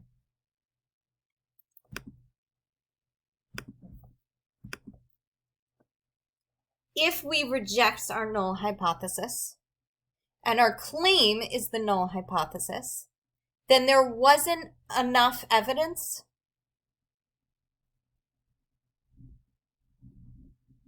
there was enough evidence to reject the claim. Okay, there was enough evidence to say, you're wrong.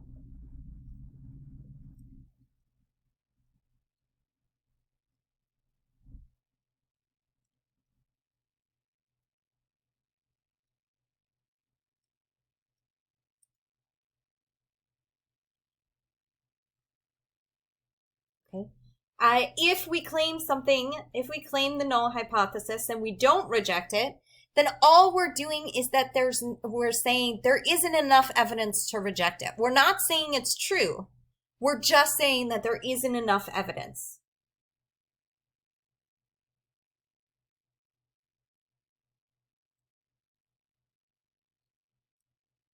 So it might be that we're saying there's not enough evidence to say that you're wrong, that there's not 61% of students who are involved in extracurricular activities.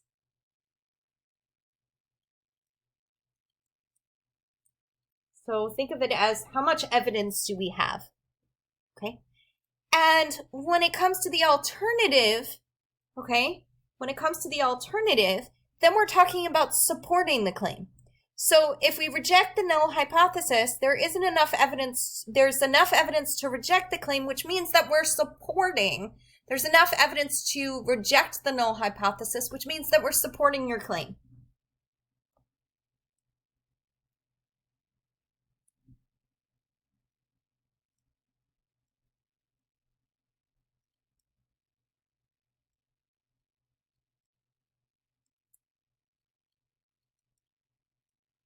Okay, notice the difference. For a null hypothesis, if your claim is the null hypothesis, okay, then we're either saying you're wrong, or we're saying there's not enough evidence to say that you're wrong, okay? We're not saying you're right. We're just saying you're wrong or not enough evidence to say you're wrong. If your claim is the alternative hypothesis, then we can say you're right, okay? If we reject the null hypothesis, we're saying you're right. Or there's not enough evidence to support the claim.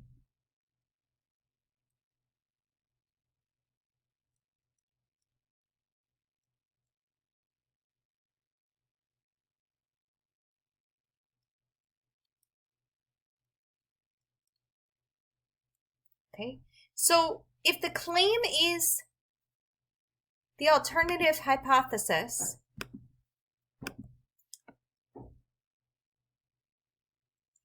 it is possible to conclude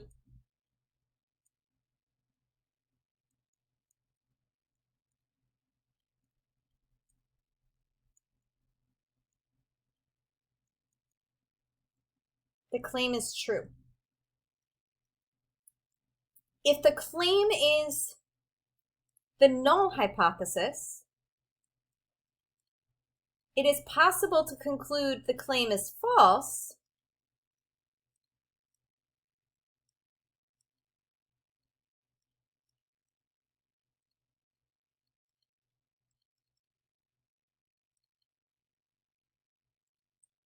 but not possible to conclude the claim is true.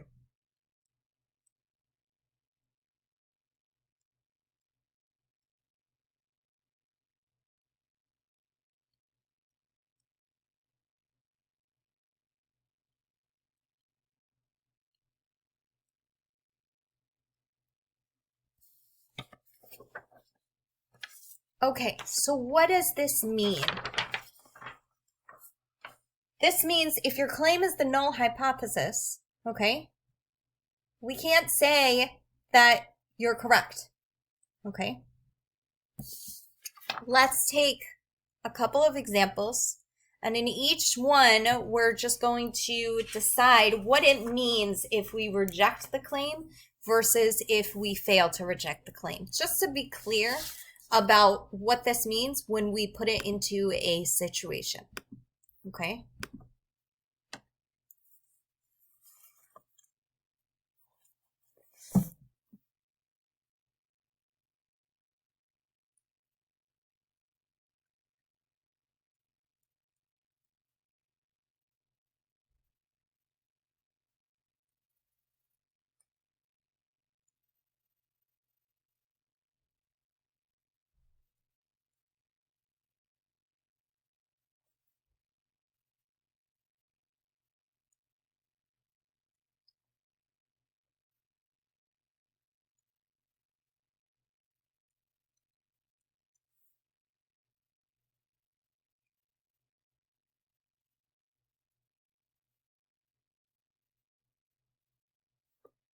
Okay, so we're going to take two that we used, okay, already.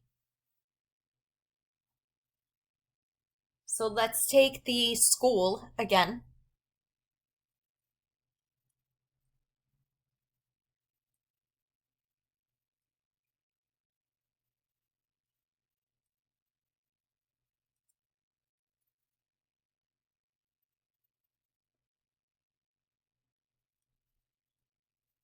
So you've seen this before. The proportion of students in extracurricular activities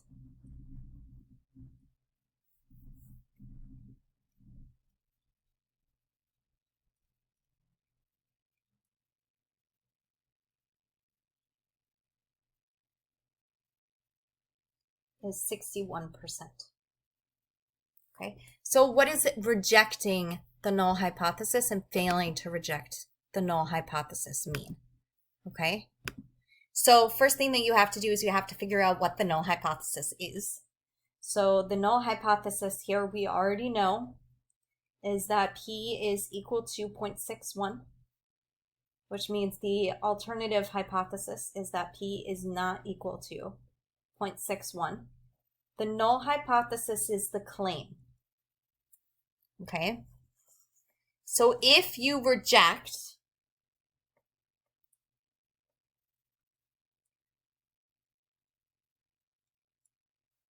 you're saying there's not enough evidence to say that the proportion is not 61%. Sorry, you have enough evidence, there is enough evidence to say that the proportion is not 61%. Okay? There's enough evidence to say the claim is wrong.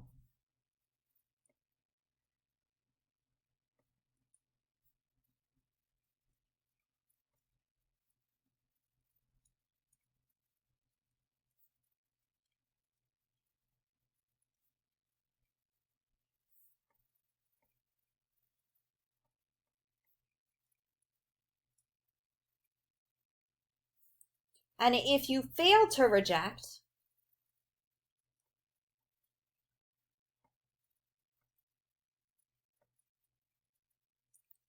you're not saying the school is right. You're just saying there's not enough evidence to say they're wrong.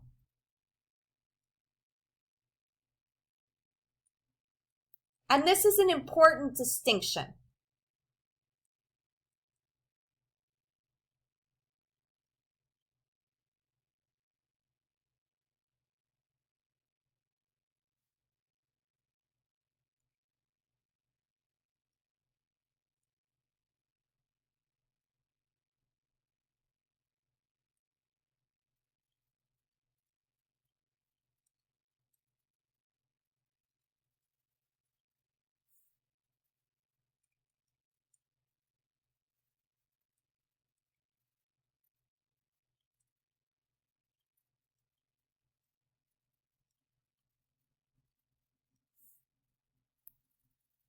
Okay, let's take another one.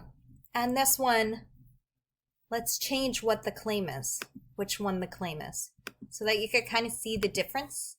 Okay, so in the second one, let's take the car dealership that announces that the mean time for an oil change is less than 15 minutes.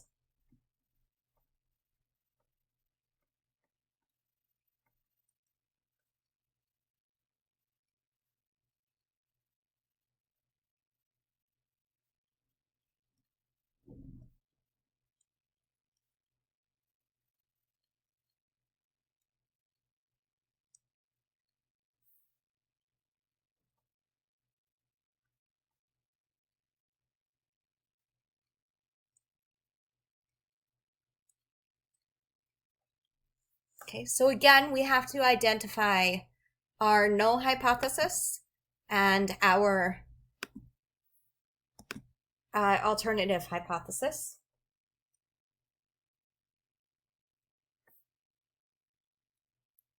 So again, I always like to start with the one that they're telling us, with the claim. So they're claiming that the oil change is less than 15 minutes. That's the alternative hypothesis. And then the null hypothesis is the opposite. Okay, and in this one, H sub A is the claim. Okay, now notice the difference. In this one, if you reject,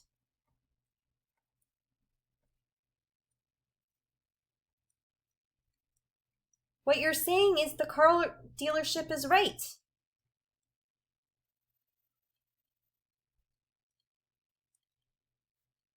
Notice in the previous one, we never say that the school is right.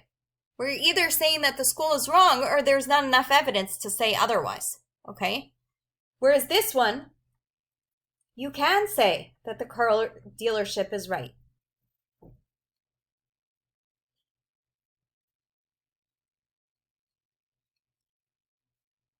So if you fail to reject, what you're doing is you're saying that there's not enough evidence to say otherwise. So you're saying there's not enough evidence to say that it takes less than 15 minutes, okay? There's not enough evidence to say that the car dealership is correct.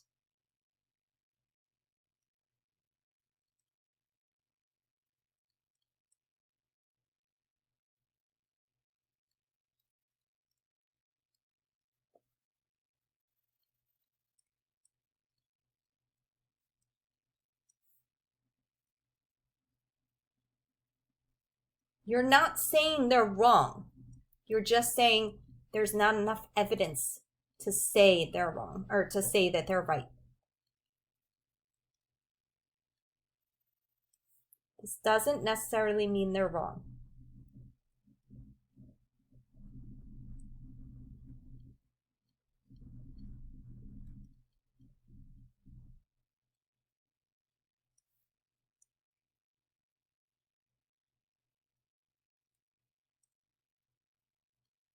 Okay, and this is important because what it's saying is that the only type of claim that you could report, that you can support, is if the claim is the alternative hypothesis.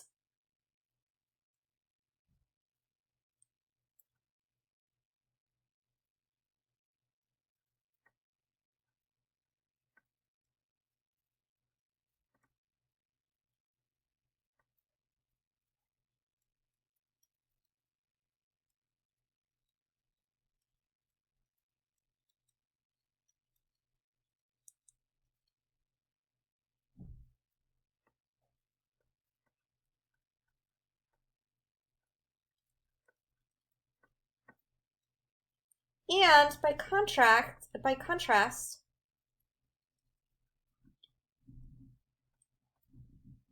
you can only say a claim is wrong if it's the null hypothesis.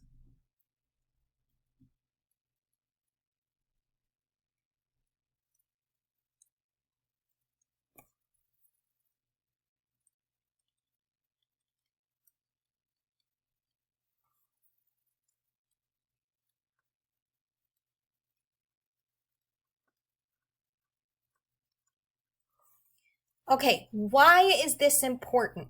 Okay, it's important because it means that you want to think about how you're phrasing your claim. So for example, if you're saying that you found that the mean recovery time for a treatment is less than 96 hours, you would want to make your claim the alternative hypothesis, right? Because then you can support it.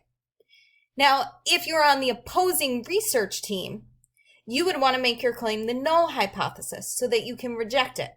So you would want to claim that it's greater than or equal to 96 hours so that you can reject it. If someone is claiming that the mean temperature of a person is 98.6 degrees, but you want to show that the claim is false, then you're going to claim that you're going to use the alternative process, the alternative hypothesis.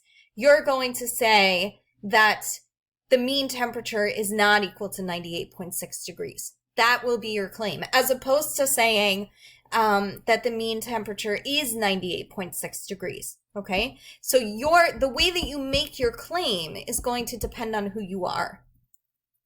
Let me restate that. Okay, let's say that one more time. Depending on who you are, the way that you state your claim, what you're claiming, okay, is going to depend on whether you want to support the claim or reject the claim. If we take this as an example, I'm car dealership A. I want to say that the mean time for an oil change at my car dealership is less than 15 minutes, okay? That's going to be my claim, that it's less than 15, because this can be supported.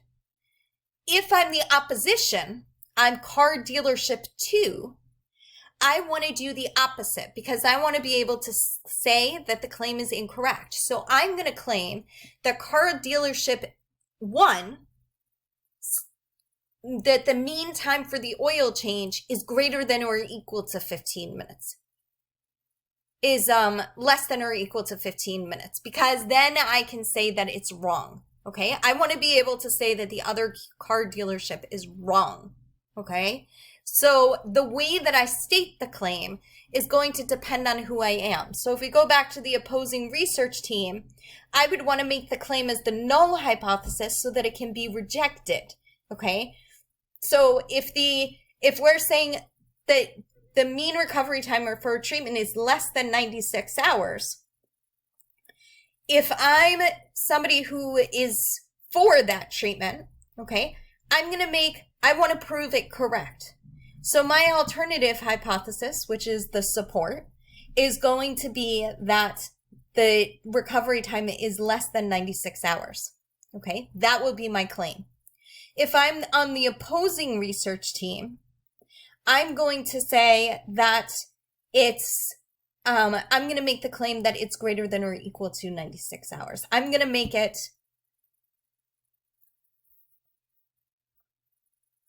okay, let me clarify one more time because I think I confused myself in this too, okay? Okay, a car dealership says that the mean time for an oil change is less than 15 minutes. That's going to be their claim because then it's the alternative hypothesis. I can say that the claim is correct, okay? If I'm a different car dealership and I want to say, nope, that one was wrong, then my claim, the way that I phrase it, is going to be that the mean time for the oil change is greater than or equal to 15 minutes, because then I can say, nope, that's wrong, okay? So which one I say as the claim is going to depend on who I am. Okay, so it's just about the phrasing. It's just about, am I saying it's less than 15 minutes or am I saying that it's greater than or equal to 15 minutes? Because I can say in one case that the claim is right, or in the other case, I can say that the claim is wrong. Okay, whereas here, if this is my claim, I can never say that this is wrong. I can just say I can't really prove it. Okay, whereas if I say that this is the claim, then I can say, nope, that's wrong. Okay, so that's what we're trying to do, is we're just saying, how are we phrasing it? Are we phrasing it that the proportion of students in extracurricular activities is 61%?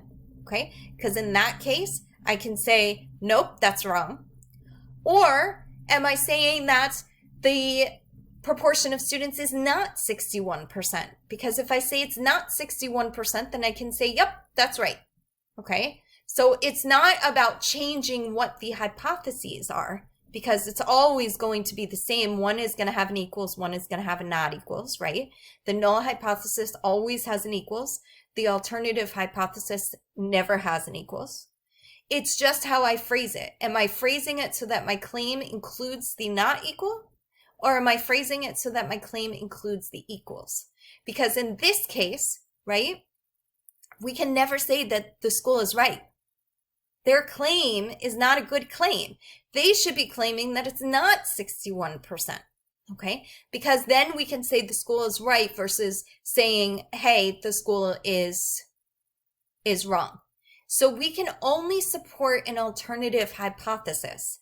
So if you are somebody who is trying to make a claim, you want your claim to be the alternative hypothesis so that you can say that the claim is true. Okay? Okay. Let's summarize. Yep, we're almost done. We're at the summary. So, how do we do a hypothesis test?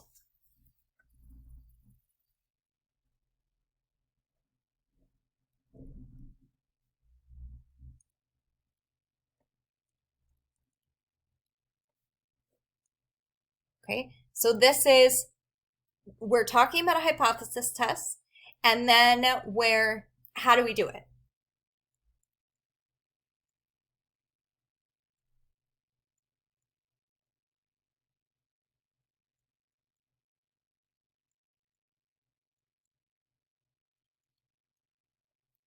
So it's a 6-step process, okay?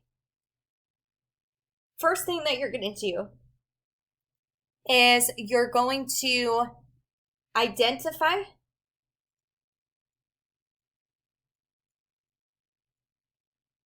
H sub 0 and H sub A, right? Your null hypothesis and your alternative hypothesis, and state the claim.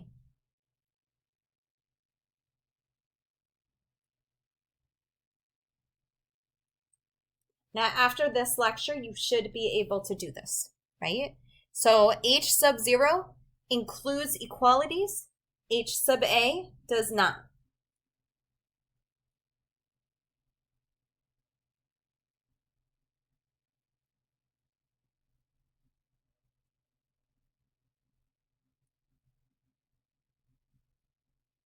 The claim is just what's being said. Okay, so H sub A is less than, greater than, or not equal to. H sub 0 is less than or equal to, greater than or equal to, or equal to.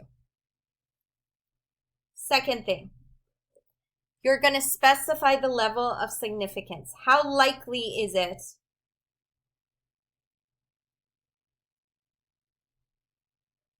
that your test statistic is unusual?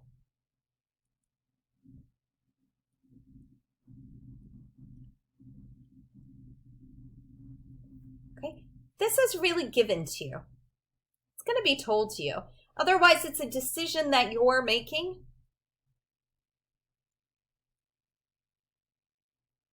It's not something that you calculate.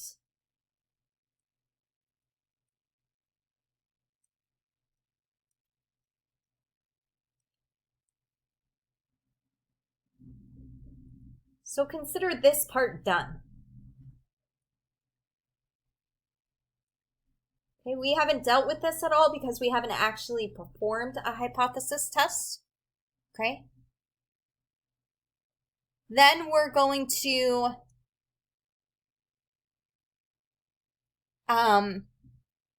calculate the test statistic and its corresponding standardized test statistic. This is what we don't know how to do.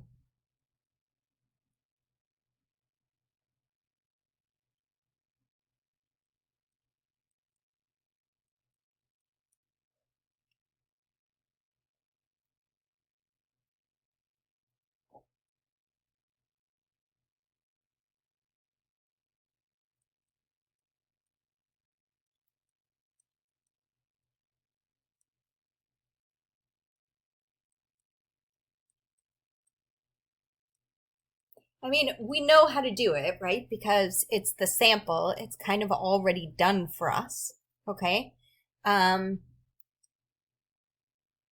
So we know how to do this, okay?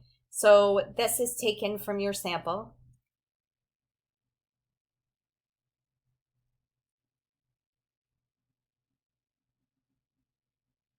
I won't start because we didn't really discuss it.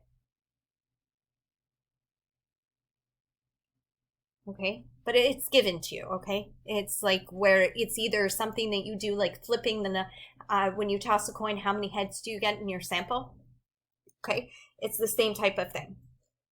So this is also kind of given to you, but if you were to do this, if you were to do an actual experiment, then this would be something that you would have to calculate. But I'm going to star this because it's given to you.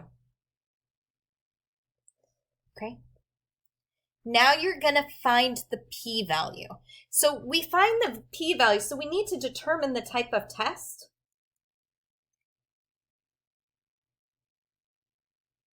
And you did this, right? This you know.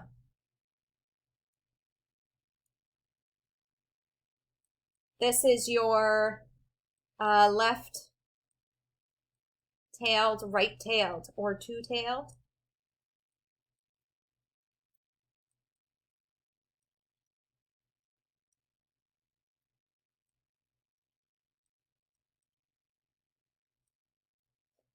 So this you know. Then you have to actually find the p-value, okay? So the p-value, this is what we have not done and what the next set of lectures is going to do for us.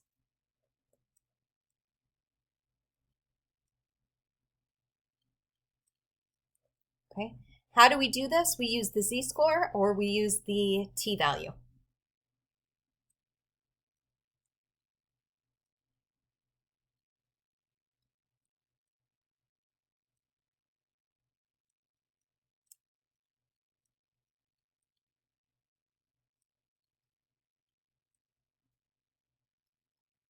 Okay, then we use the decision rule.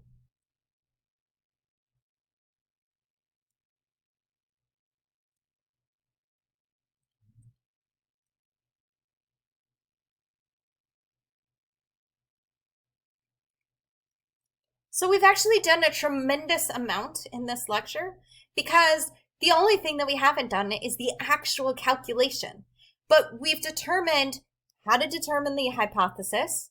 Remember, we're assuming that the null hypothesis is true. Then we're figuring out the level of significance, which is either given to us, most of the time it will be given to you, or you decide. You calculate the test statistic. Most of the time this will be given to you, including the standardized test statistic. You determine the type of test. You know how to do this now. You're going to actually calculate what the p-value is, and then based on the p-value, you're going to use the decision rule, which we already figured out how to do. So we've actually accomplished a lot in this lecture. But in the end, okay, none of the things that we've done have been all that difficult, right? Identifying h sub 0 and h sub a, this just depends on whether it's equal or not equal. The next two are not things that we've done. Determining the type of test has to do with